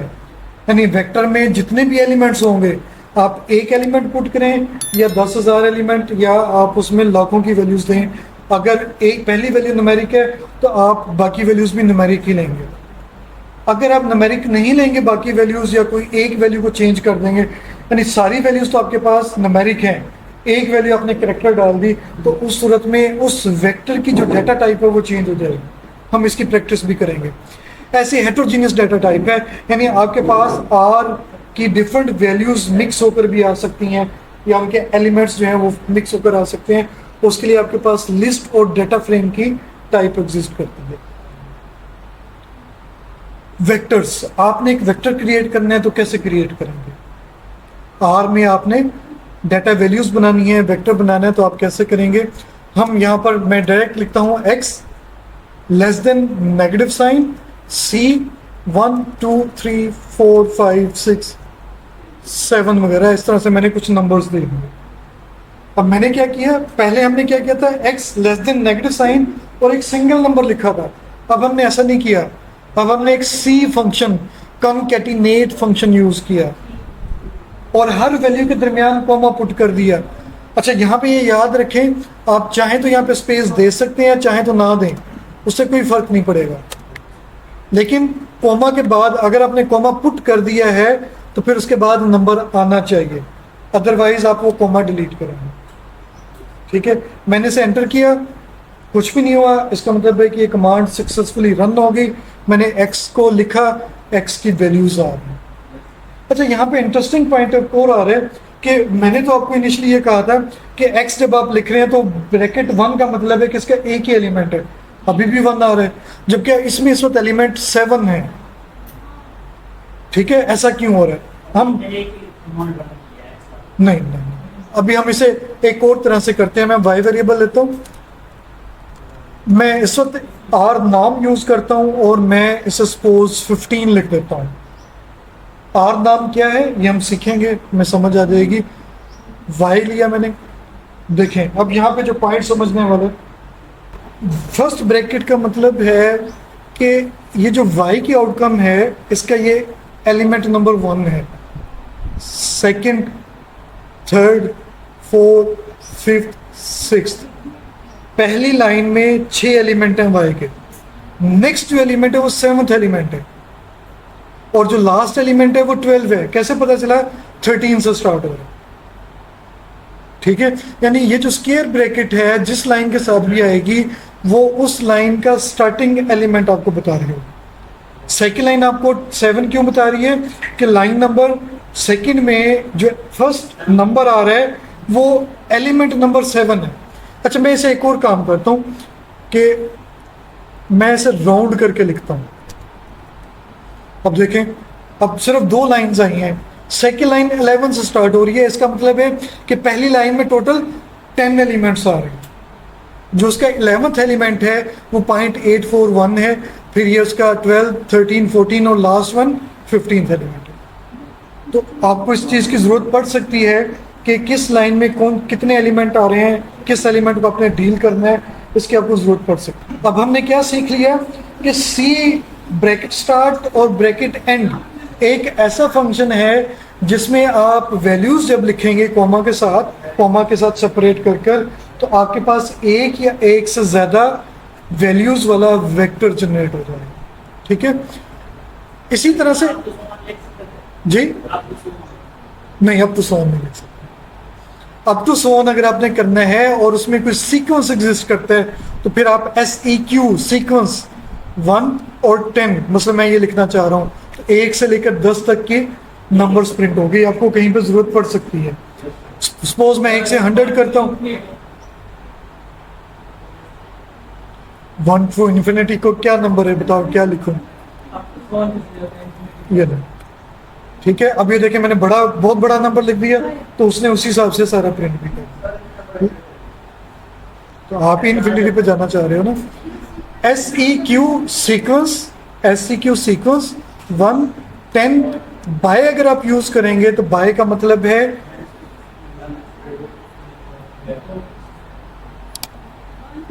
ये इसके साथ देखिए मैंने कोमा पुट नहीं किया तो एरर मैसेज आ गया।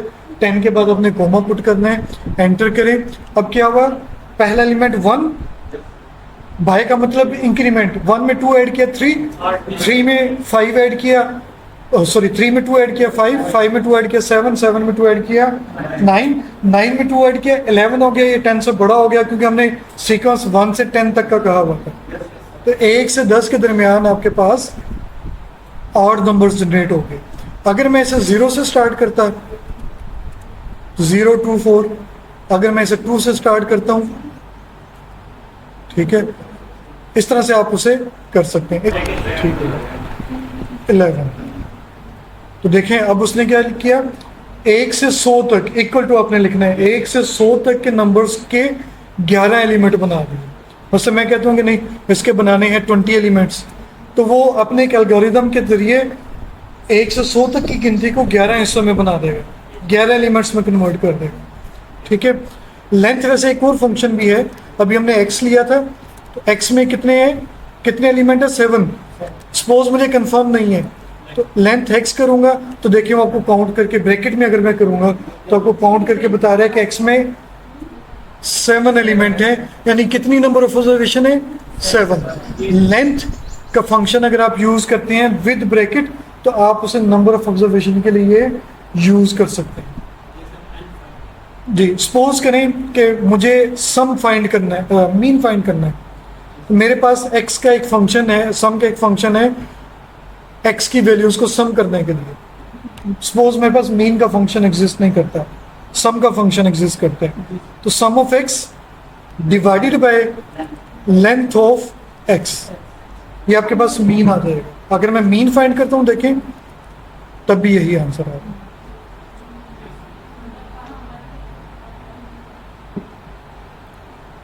ठीक है जी, ये क्लियर हो गया। नेक्स्ट एक और ऑपरेटर है कि आप कॉलन ऑपरेटर यूज कर सकते हैं, 1 कॉलन 50। ये भी वही काम करेगा जो सीक्वेंस वाला काम करेगा, 1 कॉलन 50।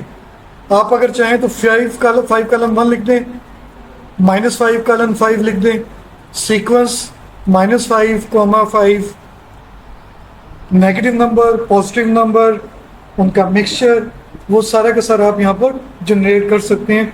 इसकी हमें स्टैटिस्टिकली कहने की ज़रूरत पड़ सकती है, लेकिन अगर आप वैसे देखें तो हम बेसिकली क्या कर रहे हैं, हम वेक्टर ही जनरेट कर रहे हैं। मसलन x 1 कॉलन 50 एक ऐसा वेक्टर जनरेट हो गया, एक ऐसा वेरिएबल बन गया जिसमें 1 से लेकर 50 तक की काउंटिंग है या वैल्यूज़ हैं।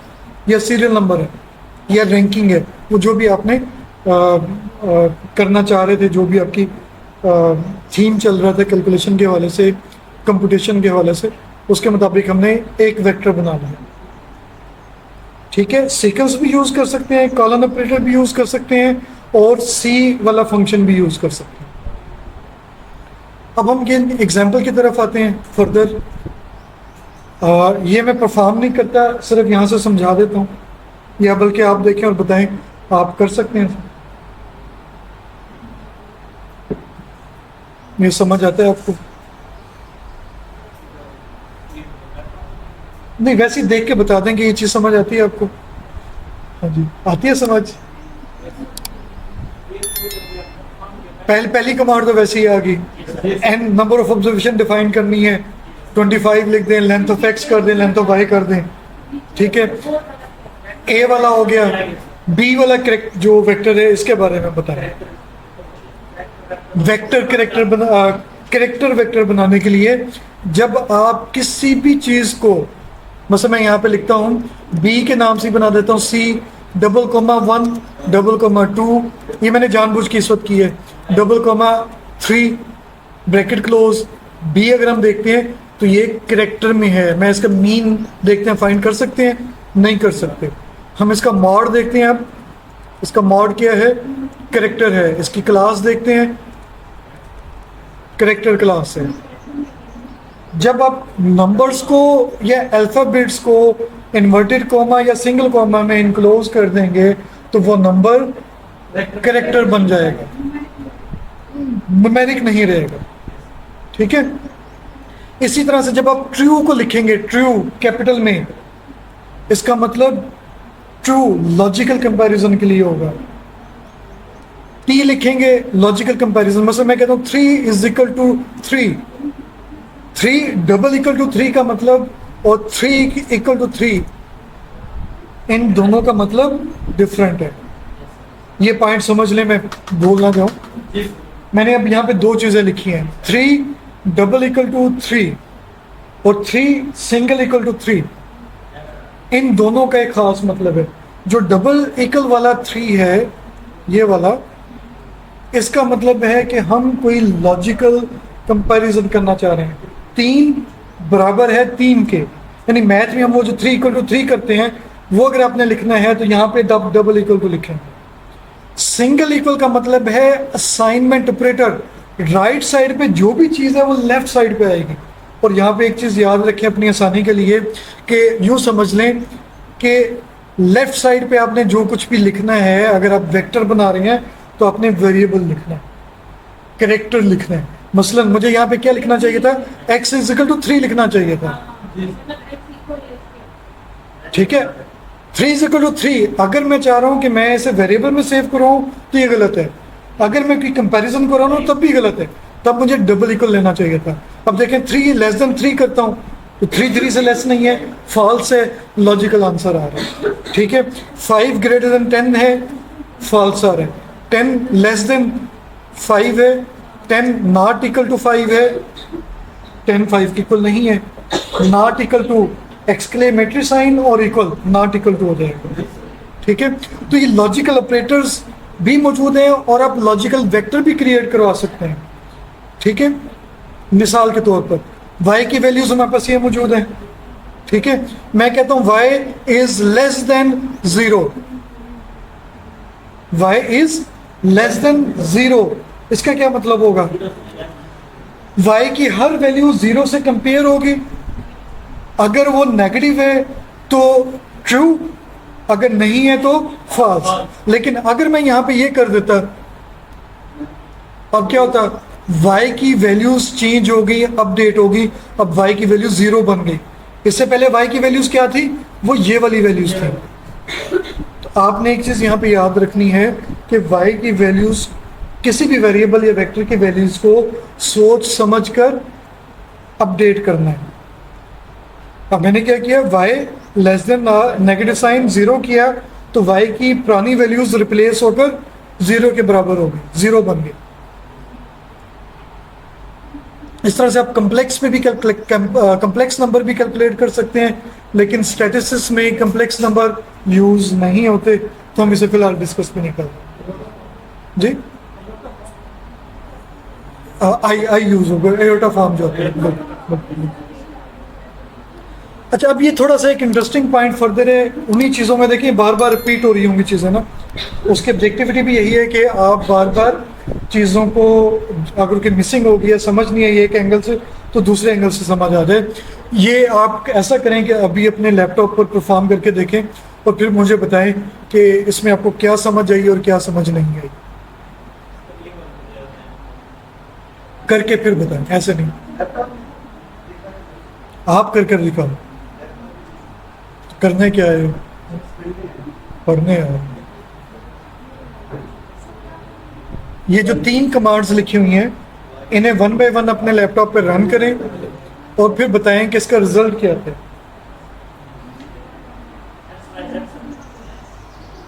एक्स वाई जेड मतलब, हाँ जी 3 कमांड रन करें ना, टाइप करें और बताएं कि रिजल्ट क्या आता है।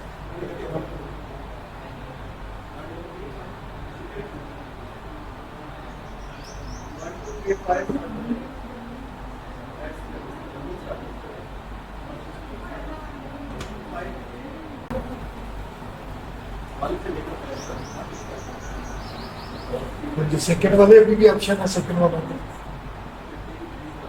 अभी भी मैंने आपसे पहली बार, क्योंकि अभी आपने बहुत सारी चीजें नहीं पढ़ी, थोड़ी परेशानी नहीं पड़ी।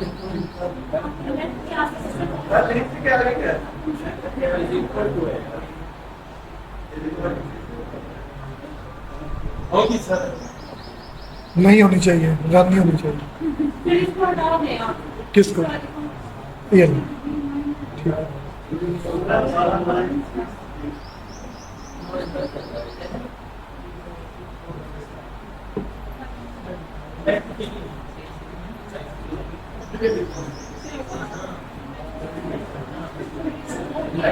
हो गया, कुछ भी नहीं आया, ठीक है। क्या है ये 3 लाइंस अगर आप लिखेंगे तो कुछ भी नहीं आना चाहिए।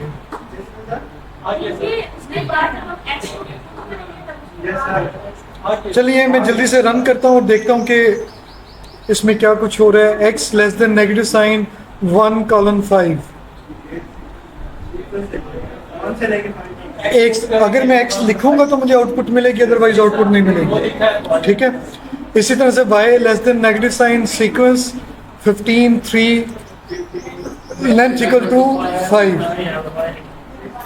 y लिखते हैं तो y की वैल्यूज आ जाएंगी। z less than x multiply by y और z लिखते हैं तो z की वैल्यूज आ जाएंगी। अच्छा, यहाँ पर एक चीज मैं एकदम ज़हन में आ गई है, x less than space negative sign 5 1:5। इससे पहले हमने कमांड रन की थी तो वो रन हो गई थी, लेकिन उसमें हमने यहां पर स्पेस नहीं दी थी। अब मैं इन दोनों के दरमियान स्पेस लेने जा रहा हूं और एंटर प्रेस करता हूं। कमांड वही है, डिफरेंस क्या है, लेस देन और नेगेटिव साइन के दरमियान एक एक्स्ट्रा स्पेस आ गई है। मैं एंटर प्रेस करता हूं जी, फॉल्स फॉल्स आ गया। एक्चुअली ये क्या बन गया, और अगर मैं x लिखता हूं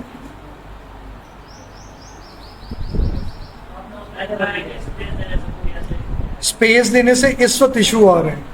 क्यों?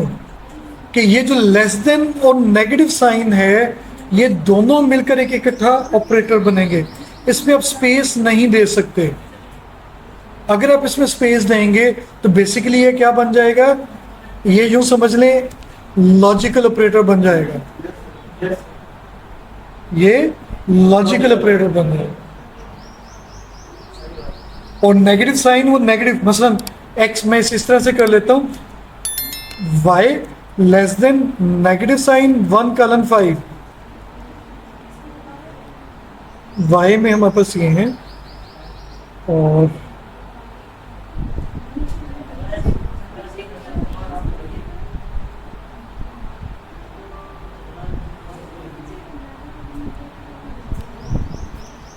ये 6 वैल्यूज क्यों आ रही हैं?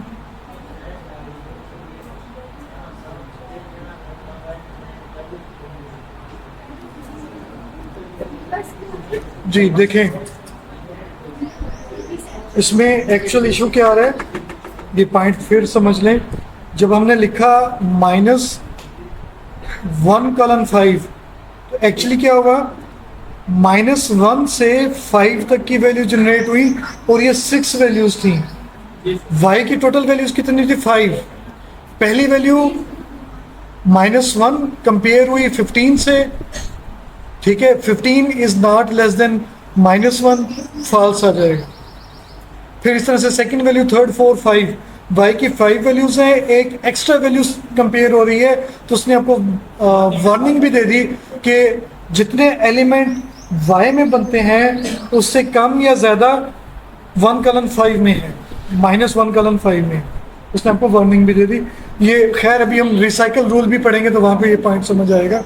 फिलहाल आपने क्या याद रखना है कि जब आपने राइट साइड को लेफ्ट साइड पे असाइन करना है तो लेस देन और नेगेटिव साइन के कैरेक्टर में स्पेस नहीं होनी चाहिए, ये विदाउट स्पेस आना चाहिए, अदरवाइज आपके पास लॉजिकल ऑपरेशन परफॉर्म होगा, असाइनमेंट ऑपरेटर परफॉर्म नहीं होगा। अच्छा, यहाँ पर एक और काम ऐसे जहन में आ गया, मैं दोबारा इसे जल्दी से करता हूँ। x less than negative sign 1:5, y less than, suppose मैं इसे कर देता हूँ, चलें ऐसे ले लेते हैं,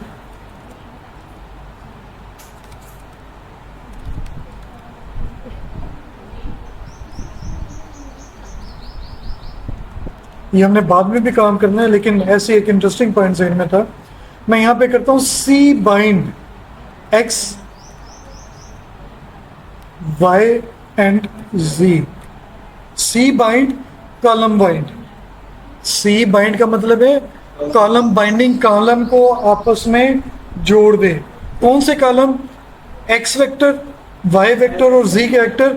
इसे मैं एंटर करता हूं तो देखें आपके पास पहले जब आप x लिख रहे थे या y लिख रहे थे या z लिख रहे थे, उस सूरत में अलग-अलग प्रिंट हो रहा था।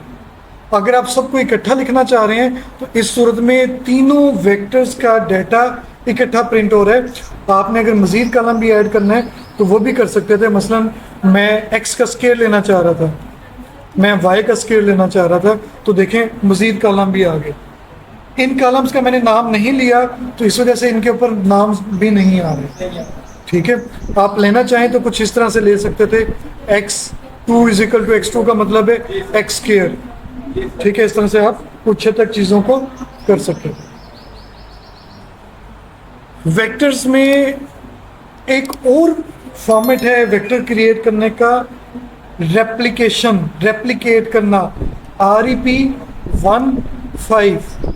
1 को 5 टाइम उसने रिपीट कर दिया। REP 1:5, 1 से 5 तक 5 टाइम रिपीट होगा, यानी ये 1 से 5 1 टाइम रेपिटेशन है, फिर 2 टाइम, फिर 3 टाइम, 4 टाइम। बाज़ दफ़ा वो जब आप नोवा एनालिसिस वेरिएंस वगैरह करते हैं तो वहाँ पे पॉसिबल है कि आपने कुछ कैटेगरीज को रिपीट करना हो किसी खास सीक्वेंस से, तो आप बड़ी आसानी से रिपीट कर सकते हैं। सैम्पलिंग में आप रिपीट कर सकते हैं। तो ये डिफरेंट पॉसिबिलिटी दी हुई है। देखें एक लास्ट है वो मैं राइट करता हूँ, बाकी आप ट्राई कीजिएगा। रेप, फिर रेप है 1:3, 2 ब्रैकेट क्लोज एंड देन 5, 1 2 3, फिर 1 2 3, ये डिफरेंट फॉर्मेट में रिपीट होता रहेगा, डिफरेंट रेपिटेशन के साथ रिपीट होता रहेगा। अब हम क्या करते हैं कि वेक्टर में कुछ एलिमेंट्स मिक्स करते हैं, C1.7, A। अब हमने क्या किया, C फंक्शन यूज करते हुए एलिमेंट्स लिखे और एक एलिमेंट को हमने करेक्टर कर दिया, ऐसा कोई फर्क नहीं पड़ा। लेकिन हम मीन कैलकुलेट करते हैं, एरर मैसेज आ गया। क्यों कि y में 1.7 भी करेक्टर एलिमेंट बन गया। इस चीज को कहते हैं टाइप कन्वर्जन, पार्स करना, डाटा टाइप चेंज होना। और क्या करेगा, अपनी डाटा टाइप चेंज कर लेगा जो भी हाईएस्ट ऑर्डर होगा। इसमें एक एलिमेंट करेक्टर था तो ऑटोमेटिकली वो चेंज हो गया। नेक्स्ट एग्जांपल अगर आप देखें, मैं इसे वैसे ही लिख देता हूँ सेव कराने के बजाय, तो देखें ट्रू की बजाय वो 1 बन गया। अगर आप फॉल्स लिखते हैं साथ तो देखिए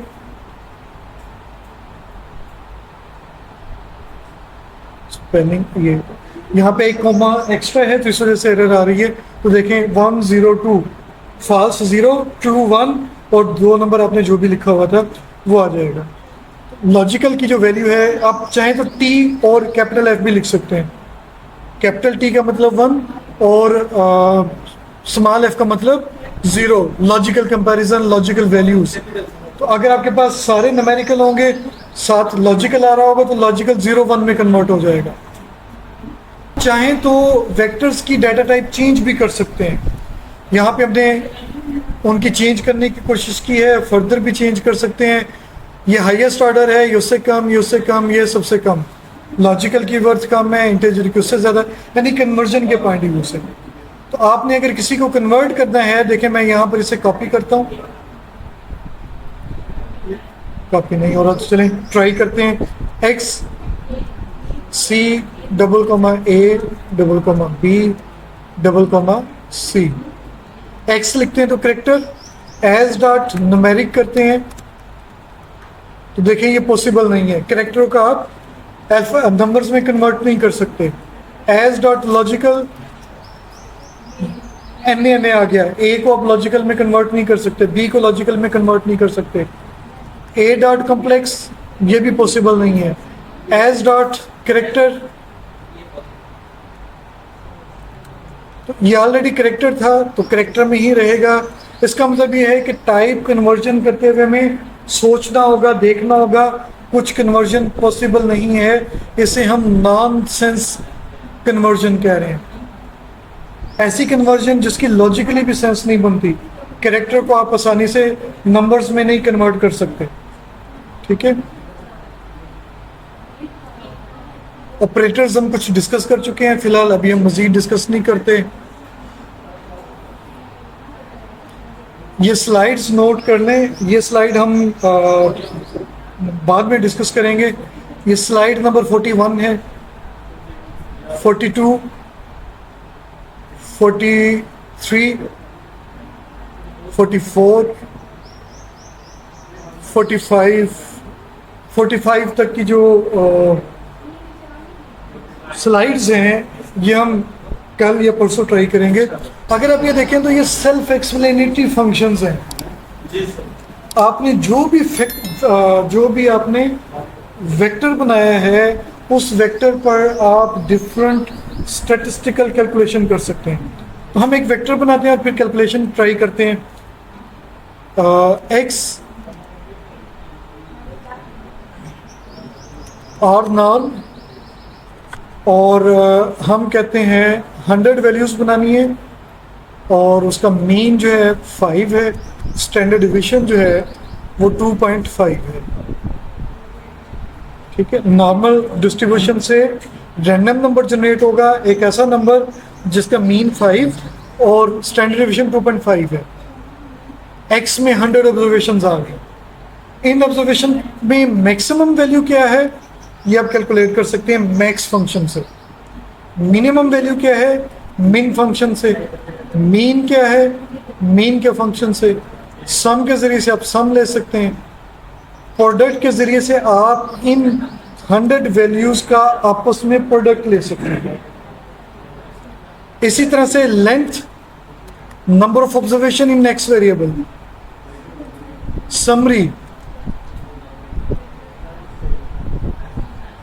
समरी ने अब आपको एक से ज्यादा कैलकुलेशन दे दी। Minimum value, first quartile, median, mean, third quartile and then maximum value. अगर आप समरी फंक्शन यूज करेंगे एक्स वेक्टर पर तो ये आपको बहुत सारी डिस्क्रिप्टिव स्टैटिस्टिक्स कैलकुलेट करके देगा। ये 5 नंबर समरी स्टैटिस्टिक्स भी कहलाती हैं। 5 नंबर समरी स्टैटिस्टिक्स। हाँ जी, एक्स में जो 100 वैल्यूज हैं इनकी आपस में मल्टीप्लिकेशन। सपोज मैं हाँ जी सबको प्रोडक्ट PROD प्रोड ब्रैकेट में मैं लिखता हूँ 1:5। 1 से 5 तक के जितने भी नंबर हैं उनकी आपस में मल्टीप्लिकेशन। 1 × 2 × 3 × 4 × 5।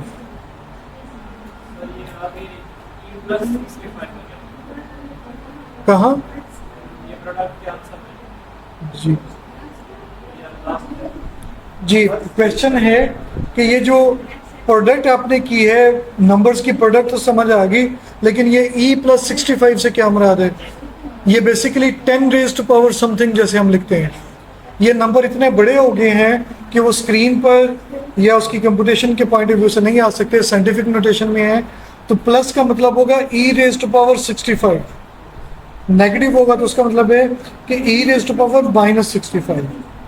तो ये नंबर आपस में इतने बड़े हैं कि 100 नंबर जब आपस में मल्टीप्लाई हुए तो वो वेरी लार्ज क्वांटिटी बन गई, तो उसने एक खास फॉर्मेट में से राइट कर दिया।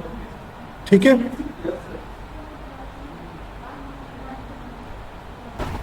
SD अगर आप लिखते हैं x का स्टैंडर्ड डेविएशन, VAR लिखते हैं x का तो वेरिएंस।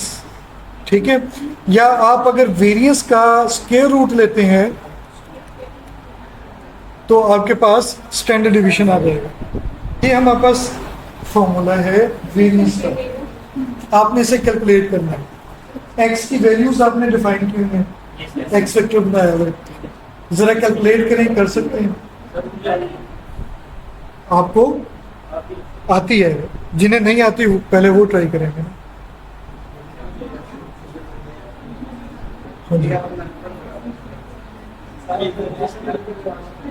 जी क्या कहते हैं? हाँ तो कमांड लिखे ना उसकी, इसकी कमांड आपने खुद बनानी है। इस वक्त मैं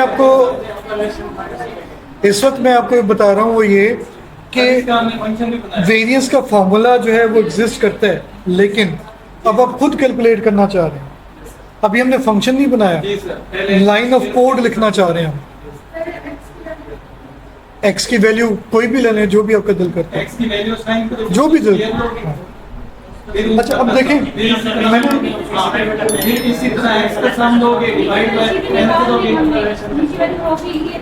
जिस तरह हम अपने लेना व्यक्ति के वेरिएबल फॉर्म में करते हैं ना, उसी तरह यहाँ करना है। कौन सा जो बनाया है? देखिए लॉजिकली देखिए, सोच मैंने आपको शुरू की स्लाइड में बताया था कि आर को करने के लिए ब्रेन चाहिए, क्यूरियोसिटी चाहिए, क्रिएटिविटी चाहिए, लॉजिकल थिंकिंग चाहिए। क्यों चाहिए? आपने अब यहाँ पे ये सोचना है कि ये फॉर्मूला काम कैसे कर रहा है। एज ए लेमैन अगर आप सोचें तो सम ऑफ एक्स की हर वैल्यू का स्क्वायर और फिर सम है, माइनस एक्स का सम, उस सम का square divided by number of observation. पहले आंसर और दूसरे आंसर की सब्ट्रैक्शन और उसके बाद n-1 से डिवाइड किया। अब अगर मैं ये आपको यहाँ पे दिखाऊं तो इसकी कमांड, अगर आप एक ही लाइन में लिखना चाह रहे हैं तो पहली कमांड उसकी ये बनती है, ये वाली। यानी जो भी आपके पास x वेरिएबल है, v वेरिएबल है, उससे अगर आपने कैलकुलेट करना है तो इस तरह से आप कर सकते हैं। ये कमांड थोड़ी सी मुश्किल है, एक ही लाइन में लिखी हुई है ना, इस तरह से इसे एकदम करना थोड़ा सा मुश्किल हो जाता है। इसका बेस्ट वे, स्टार्टिंग पॉइंट वो ये है। हमने यहाँ पे क्या किया, एक वेक्टर v जिसकी खास वैल्यूज थी, v का स्क्वायर लिया और सम कर दिया। v स्क्वायर का क्या मतलब है, v⁻2 का क्या मतलब है कि v की हर वैल्यू का स्क्वायर, लेकिन हमें v की वैल्यू का स्क्वायर नहीं चाहिए था, हमें उसका सम भी चाहिए था, तो हमने सम फंक्शन अप्लाई कर दिया। अब वो सम जो है एक खास जगह पे हम सेव करवाना चाह रहे हैं, x स्क्वायर सम। ये नाम जानबूझ के हमने ऐसा रखा, आप कोई और नाम भी रख सकते थे। मिसाल के तौर पर समझाने के लिए मैं यहाँ पर स्क्रिप्ट लेता हूँ, न्यू स्क्रिप्ट लेता हूँ, v के नाम से हम वेक्टर ही बना लेते हैं, c ऑफ 5, 9, 10 मुख्तलिफ वैल्यूज में ले लेता हूँ। ठीक है, वेक्टर बन गया हमारे पास। x2 के नाम से मैं ले लेता हूँ, समझाने के लिए हमने लिया हुआ है x स्क्वायर सम v का स्क्वायर, सिर्फ x की वैल्यूज का स्क्वायर कैलकुलेट हो रहा है। x2 सम के नाम से मैंने एक और वेरिएबल लिया, सम ऑफ x2, कि x2 के अंदर जो कुछ स्टोर है वो सम हो जाए। ठीक है, फिर फर्दर हमें क्या चाहिए, सम एक्स स्क्वायर, एक्स का सम, हमें एक्स का सम चाहिए, तो सम एक्स के नाम से हम ले लेते हैं सम ऑफ एक्स। अभी मैं ये वन बाय वन रिपीट भी करूंगा। सम एक्स के अंदर क्या सेव हो गया, एक्स की वैल्यूज का सम, ठीक है। और एक हमें एन भी चाहिए, लेंथ ऑफ एक्स। तो तकरीबन हमने सारी चीजें जो रिक्वायर्ड थी तकरीबन कैलकुलेट कर दी। अब जरा ऐसे देखते हैं कि क्या कोई चीज रहती है, अकॉर्डिंगली कैलकुलेट हो गई है, फिर हम वेरिएंस का फॉर्मूला बनाएंगे। हाँ वो भी कर देना, अब इसी से हम बनाएंगे सारा। कंट्रोल आर मैंने प्रेस किया, मैं इसे बल्कि थोड़ा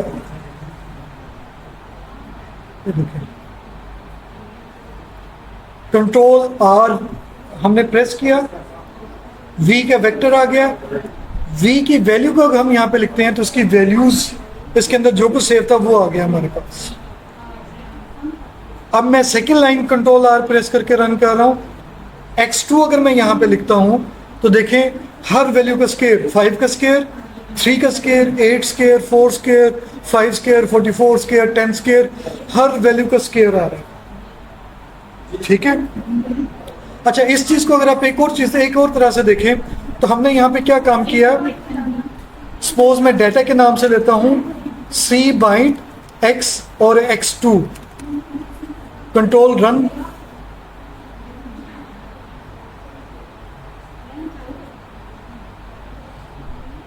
सॉरी ये x नहीं था, ये v था, ठीक है।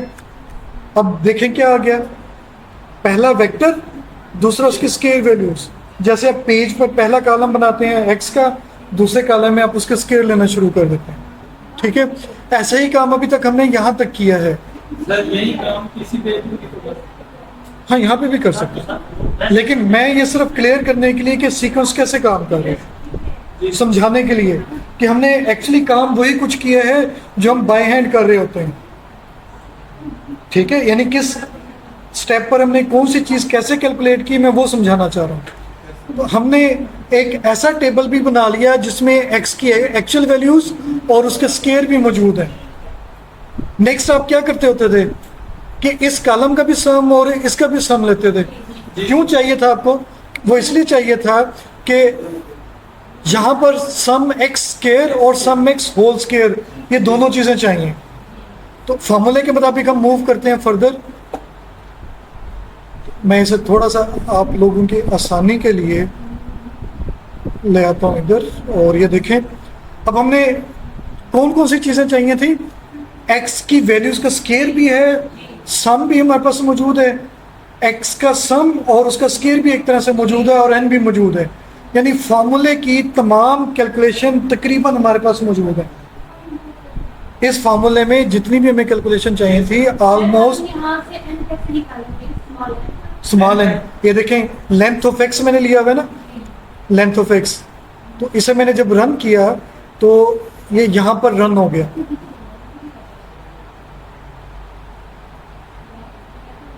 ठीक है। लेंथ ऑफ, और यहां पर मैंने एन प्रेस किया तो देखिए 100 ऑब्जर्वेशंस इसमें आ गए विद स्पेस के। नहीं समझा, नहीं आपके, आप क्वेश्चन नहीं समझा।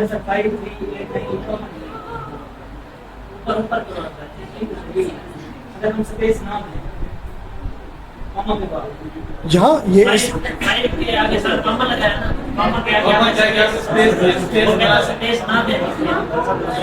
अच्छा, मैं इसे फिर समझ लें, एक पॉइंट फिर समझ लें। मैं इसे आसानी के लिए एक्स ही कर रहा हूँ। क्वेश्चन ये है कि हमने यहाँ पर 5 कोमा के बाद स्पेस क्यों दी है। तो आप स्पेस ना दें कोई फर्क नहीं पड़ता, आप ज्यादा स्पेस दे दें तब भी कोई फर्क नहीं पड़ता। हाँ, सी लिखना जरूरी है। सी के बाद भी अगर आप स्पेस देते हैं तब भी फर्क नहीं पड़ता, नहीं पड़ता फर्क। सी देखिए एक्चुअल फंक्शन क्या है, सी ब्रैकेट स्टार्ट और ब्रैकेट एंड, इसके दरमियान आपने नंबर्स को कॉमा से सेपरेट करके लिखना है, ठीक है। तो आप जो मर्जी लिख लें और स्पेस दे, देखिए ये नंबर आ गया आपके पास, ठीक है। एक वेक्टर एक्स बन गया हमारे पास, मैंने स्पेसिस भी एक्स्ट्रा दे दी, वेक्टर क्रिएट हुआ, मैंने इसे रन किया, एक्स में देखा वैल्यूज हमारे मुताबिक स्टोर हैं। फिर हमने एक्स का स्केयर कैलकुलेट किया, एक्स स्केयर x2 में है, उसकी वैल्यूज भी आ रही हैं। सिर्फ समझाने के लिए ये एक्स्ट्रा काम हमने किया, हमने डाटा के नाम से बनाया, वेरिएबल्स को कंबाइन किया, डाटा भी कंबाइन हो गया। मैंने x और x स्केयर की वैल्यू से भी एक नया वेक्टर कह लें, एक नया डाटा बना लिया, 2 कॉलम उसमें आ गए। ये हमें चाहिए नहीं था, सिर्फ समझाने के लिए कि हम नोटबुक पे आमतौर पे इस तरह से कैलकुलेशन करते हैं, ठीक है। हमने सम x2 यानी यहाँ पर जो ये फार्मूले में सम x स्केयर था ये भी कैलकुलेट कर लिया, इसका आंसर भी हमारे पास आ गया। वो क्या था, एंटर किया और सम x2 सम लिखा, तो देखें ये इसका x की वैल्यूज के स्केयर का सम आ गया। यानी हमने क्या किया, जो x2 था उसे सम कर दिया, उसका टोटल आ गया। कौन सा टोटल, इस फॉर्मूले में जो भी हाईलाइटेड है इसका टोटल हमने ले लिया। एक टोटल हमें x का चाहिए था, ठीक है, वो भी हमें चाहिए। तो अब वो मैं यहाँ पे जानबूझ के कैलकुलेट नहीं कर रहा। क्यों नहीं कर रहा, कि हम इसे चाहें तो उस फॉर्मूले में बना भी सकते हैं। वैसे यहाँ पे कैलकुलेट, वैसे हमने यहाँ पे कैलकुलेट किया भी हुआ है सम x, अब चाहें तो उसे बगैर किए भी कर सकते हैं। चलें, अब चूंकि अब हमने कैलकुलेट कर लिया तो ये सम x में x का सम भी आ गया, यानी x की तमाम वैल्यूज आपस में ऐड हो गई, ठीक है। फिर n भी हमने ले लिया, कितनी नंबर ऑफ ऑब्जर्वेशन है। अब हम आते हैं उस फॉर्मूले में। अब हम जो सम x था उसका स्केयर लेना चाह रहे हैं, ठीक है, लेकिन फिलहाल अभी हम उसका स्केयर नहीं ले रहे, हम उसे एक और तरह से कंट्रोल करते हैं। सम x स्केयर, सम x स्केयर हमने कहाँ सेव किया, x2 सम में। पॉइंट समझ लें, फिर फॉर्मूले के मुताबिक मैं इस वक्त जा रहा हूं। फॉर्मूले में पहली चीज क्या आ रही है, सम x स्केयर। सम x स्केयर हमने कहां पे सेव किया है, सम x स्केयर हमने कहां पे सेव किया है, इस वेरिएबल में सेव किया है, तो मैंने इसे यहां पे राइट कर दिया। नेक्स्ट क्या था, नेगेटिव साइन। उसके बाद क्या है, सम x का स्केयर, सम x उसका स्केयर डिवाइडेड बाय n। अभी मैं जानबूझ के यहाँ पे कुछ गलती कर रहा हूँ पूरे फॉर्मूले में, एक चीज समझानी है, ठीक है। फॉर्मूले के मुताबिक हम लिखते जा रहे हैं, हमें जो भी लॉजिकली समझ आया कि फॉर्मूला ऐसे काम करता है, ठीक है। हमने ये कहा था कि जी हम एज ए बिगनर बिल्कुल बेसिक से स्टार्ट करेंगे, तो हम यही सपोज कर रहे हैं कि हमें सही तौर पे भी नहीं पता है कि फॉर्मूला कैसे काम करता है। हमें जो सीक्वेंस नजर आया उसके मुताबिक हमने लिखना शुरू कर दिया। सम x के पहले आ रहा था वो लिख लिया, माइनस आया माइनस लिख दिया, सम x वो लिख दिया, उसका स्केयर भी लिख दिया, डिवाइडेड बाय n भी कर दिया, देन डिवाइडेड बाय n-1 ये भी कर दिया हमने, एंटर प्रेस कर दिया। अब हम इसे जरा रन करते हैं, कमांड मैंने लिख ली, रन करते हैं। एरर तो कोई नहीं आई इसमें, लेकिन क्या ये आंसर ठीक है, ये हम जरा कंफर्म करते हैं वेरिएंस ऑफ x के नाम से। वेरिएंस ऑफ x तो 184 आ रहा है, हमने निकाला है 2254.226। क्या गलती है यहाँ पर, ये अब हमने सोचना है। यहाँ पर हमने कुछ देर पहले डिस्कस किया था order of precedence. Order of precedence इसका मतलब ने फॉलो नहीं किया। ऑर्डर ऑफ प्रेसिडेंस क्या था, bracket, exponentiation, division, multiplication, addition, then subtraction. अब यहाँ पे इशू क्या आ रहा है, ये जो n डिवाइड हो रहा है हमें कंफर्म नहीं है कि ये 2 डिवाइडेड बाय n है या सम x square divided by n है। हमें क्या चाहिए था, x के सम का स्क्वायर, जो आंसर आए वो n से डिवाइड हो। अब इसका मतलब ये हुआ कि हमें इसे ब्रैकेट में पहले क्लोज करना है, x के सम का स्क्वायर लेकर n से डिवाइड करते हैं। चलें, अभी मैं समझा कि शायद यही गलती थी, हम इसे फिर रन करते हैं, हम इसे फिर रन करते हैं।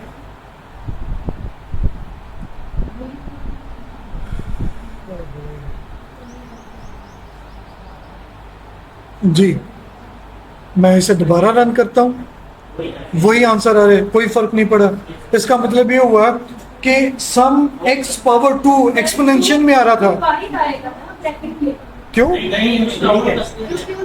पॉइंट समझे, देखे, इसलिए मैंने देखा ना, कहने में कितना आसान था, अब करने में आए तो पता चला कि इसमें कुछ पॉइंट्स हैं समझने वाले।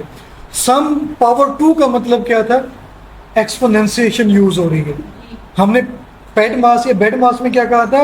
ब्रैकेट फिर उसकी एक्सपोनेंशिएशन। अब ब्रैकेट पहले कैलकुलेट हो या एक्सपोनेंशिएशन हो, एक ही बात आ रही है यहाँ पर। सम पावर 2 का मतलब है कि सम x की पावर 2 ऑलरेडी कैलकुलेट हो रही है।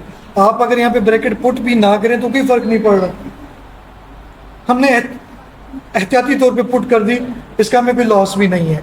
एक्चुअल इशू कहाँ पर आ रहा है? n-1 ऊपर वाला जो नोमिनेटर है, नोमिनेटर को n-1 से डिवाइड होना था, जबकि वो n-1 से डिवाइड नहीं हो रहा, वो n से डिवाइड होकर फिर -1 आ रहे हैं। हमने n-1 को ब्रैकेट में इनक्लोज कर दिया। ट्राई करते हैं कि क्या अभी भी ठीक है, अभी भी गलत है, लेकिन आंसर में थोड़ी सी इंप्रूवमेंट आई है। अब गलती क्या है? गलती ये है कि n-1 इस कंप्लीट से डिवाइड होना है, यानी this minus this then divided by n-1। तो हम गलती क्या कर रहे हैं कि जो नोमिनेटर वाला पार्ट है इससे भी हमने ब्रैकेट में क्लोज करना है। यहां पर नोमिनेटर भी कंप्लीट ब्रैकेट में क्लोज होगा और डिनोमिनेटर भी कंप्लीट ब्रैकेट में क्लोज होगा। अब आप इसे रन करेंगे और ये आपके पास आंसर आ जाएगा। अच्छा, अब हम जरा ट्राई करते हैं कि हमारा आंसर और उसके आंसर में क्या फर्क आ रहा है।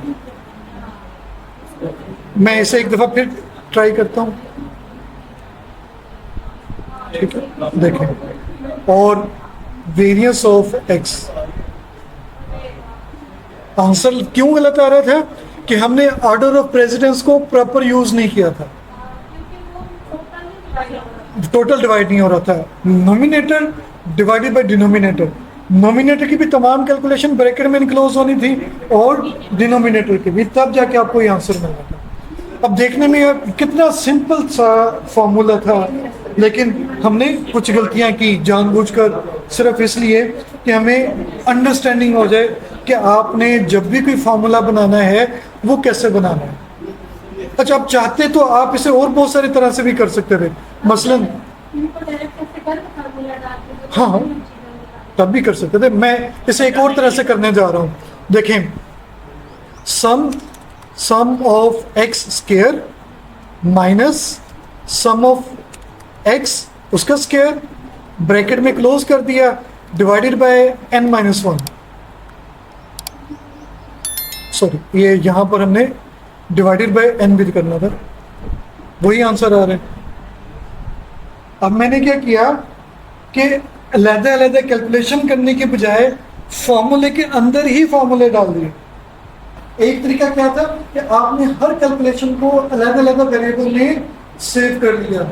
एक्स स्क्वायर आपने x2 में सेव कर दिया, उसका सम आपने x2 सम में सेव कर दिया, x का सम आपने सम x में कर दिया, नंबर ऑफ ऑब्जर्वेशन आपने लेंथ के जरिए से कैलकुलेट कर दिया।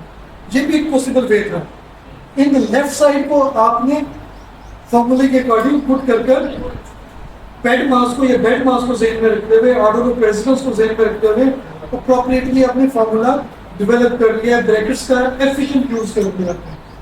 दूसरा वे क्या था कि आप ये जो दरमियान वाली कैलकुलेशंस हैं एक्स से लेकर यहाँ तक की, ये आप करें ही ना। आपने क्या किया, डायरेक्ट यहाँ फॉर्मूले में लिख दिया सम एक्स स्क्वायर। सबसे पहले क्या होगा, एक्स की वैल्यूज का स्क्वायर कैलकुलेट होगा और सम होगा। एक्स सम होगा, उसका स्क्वायर आएगा और n से डिवाइड हो जाएगा। ब्रैकेट में क्लोज किया हुआ न्यूमरेटर आ जाएगा। n-1 चूंकि लेंथ हमने कैलकुलेट की हुई है, n-1 डिग्री ऑफ फ्रीडम से डिवाइड हो जाएगा, एक माइनस कर और अब आपके पास वो फॉर्मूला डेवलप करेगा। हमने सपोज क्या किया था कि वेरिएंस का फॉर्मूला R में नहीं है, तब हमने फॉर्मूला को डेवलप करने की कोशिश की। और याद रखें अभी हमने फंक्शन नहीं बनाया, अभी हमने R की कमांड या कोड लिखा है, फंक्शन नहीं बना। यानी मैं चाहता कि माई वेरिएंस के नाम से फंक्शन होता, तो देखें इसने एरर दे दी है क्योंकि अभी हमने फंक्शन नहीं बनाया। हाँ, इस वक्त आप बेनिफिट क्या ले सकते हैं कि x की वैल्यूज में आप जो भी चेंज करेंगे, मसलन मैं कहता हूं x r नाम और 100 वैल्यूज है नाम डिस्ट्रीब्यूशन से, ये मैंने रन किया और लास्ट कमांड मैंने रन कर दी, उसका वेरिएंस अब डायरेक्ट कैलकुलेट हो जाएगा। यानी अब मैं ये दरमियान वाली लाइंस भी अगर डिलीट कर दूं तो सिर्फ मेरे पास ये 2 लाइंस इनफ हैं और ये आंसर आपके पास फॉरएवर होगा। आपने सिर्फ एक ही काम करना है, जब भी वेरिएंस कैलकुलेट करना है x का जो डाटा है वो आपने चेंज करना है, x की ऑब्जर्वेशन आपने अपडेट करनी है। फॉर्मूला अगर आपने ठीक लगाया हुआ है तो इस फॉर्मूले को आप रन करेंगे, आपके पास इस फॉर्मूले के मुताबिक कैलकुलेशन आ जाएगा। इसी का अगर आपने स्टैंडर्ड डिवीजन लेने हैं तो आप चाहें तो यहाँ पे भी SQRT के अंदर ये देखें मैंने सारा कुछ इनक्लोज कर दिया, या आप अगर चाहते तो इसे क्या करते VAR में सेव, वेरिएंस में आप सेव कर लेते, SQRT ऑफ VAR में अभी उसका स्टैंडर्ड डिवीजन आ गया। आप यहाँ अगर इक्वेशन ऑफ टू वेरिएबल हो हमारे पास, तो अभी हम उस तरफ आए। जी जी, तो उसकी हम टेबल जनरेट करना चाहते हैं, बहुत सारी वैल्यू के लिए इकट्ठे जनरेट हो जाती है। अगर 2 वेरिएबल हो और उनका टेबल, ये भी आप असल में नहीं थे तो उस वक्त हम थोड़ा सा काम कुछ हद तक कर चुके थे वेरिएबल के पॉइंट ऑफ व्यू से। अच्छा, सर का क्वेश्चन है कि आपके पास 2 वेरिएबल हैं, सर कहते हैं कि आपके पास सपोज 2 वेरिएबल हैं, मैं सिंपल से वेरिएबल ले लेता हूं, ठीक है, एक x वेरिएबल है और एक y वेरिएबल है, क्या आप ये इकट्ठा ले सकते हैं? तो अभी हमने डिस्कस किया था सी बाइंड, कॉलम बाइंडिंग अगर आप कर दें x और y की तो आपके पास एक इकट्ठा बन जाएगा। इस तरह से इक्वेशन में हम रिप्लेस करें उसका आंसर आ जाए। हाँ, वो भी आप कर सकते हैं। मसलन x स्क्वायर प्लस y देखें, x square plus 2x multiply by y plus y square. अच्छा, अब सर ने यहाँ पर एक क्वेश्चन अलजेब्रा के पॉइंट ऑफ व्यू से रोज किया कि आपके पास 2 वेरिएबल हैं, वो एक खास पैटर्न में फॉलो करते हैं और वो पैटर्न है x की हर वैल्यू का square plus 2 multiply by x multiply by y plus y का स्क्वायर। इसे हम एंटर करते हैं तो देखिए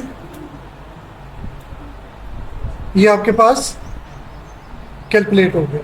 कैसे कैलकुलेट हुआ देखें, x का स्क्वायर, x की हर वैल्यू का स्क्वायर, फिर 2 multiply by x multiply by y, x multiply by y multiply by 2 का आंसर, फिर y का स्क्वायर, उनका स्क्वायर।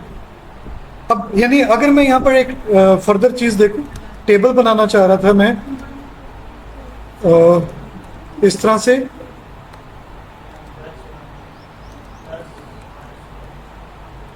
ये बेसिकली आपके पास एक्स वाई की कैलकुलेशन का टेबल बन गया और जब आप इस पे सम अप्लाई कर देंगे तो ये सम भी हो जाएगा बिल्कुल ऐसे ही जैसे हमने यहाँ पर सम किया हुआ।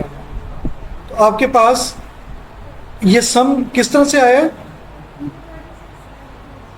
पहला sum 25 plus 10 plus 10, then second sum, फिर उससे नेक्स्ट एलिमेंट्स का सम, नेक्स्ट नेक्स्ट नेक्स्ट उस सब का सम। अगर आपने आल का सम फाइंड करना है तो वो भी आप कर सकते थे, यानी सी बाइंड कर दें।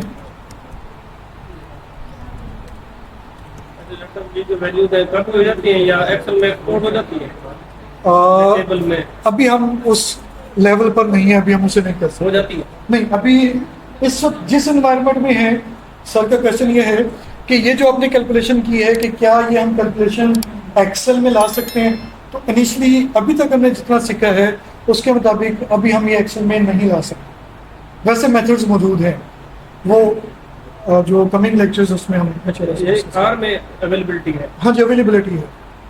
ठीक है, तो अब आप यहाँ पर यानी अभी आप देखें तो मैनुअल बहुत सारी कैलकुलेशन आप कर सकते हैं, वो मैथमेटिकल अलजेब्रिक एक्सप्रेशंस हो, इक्वेशंस हो, वो स्टैटिस्टिकल फार्मूलाज हो, आप बेसिक कैलकुलेटर जो आपने यूज़ करना शुरू किया था उस कैलकुलेटर की तरह आप यहाँ पर इक्वेशंस एक्सप्रेशंस वगैरह बनाकर बड़ी आसानी से काम कर सकते हैं।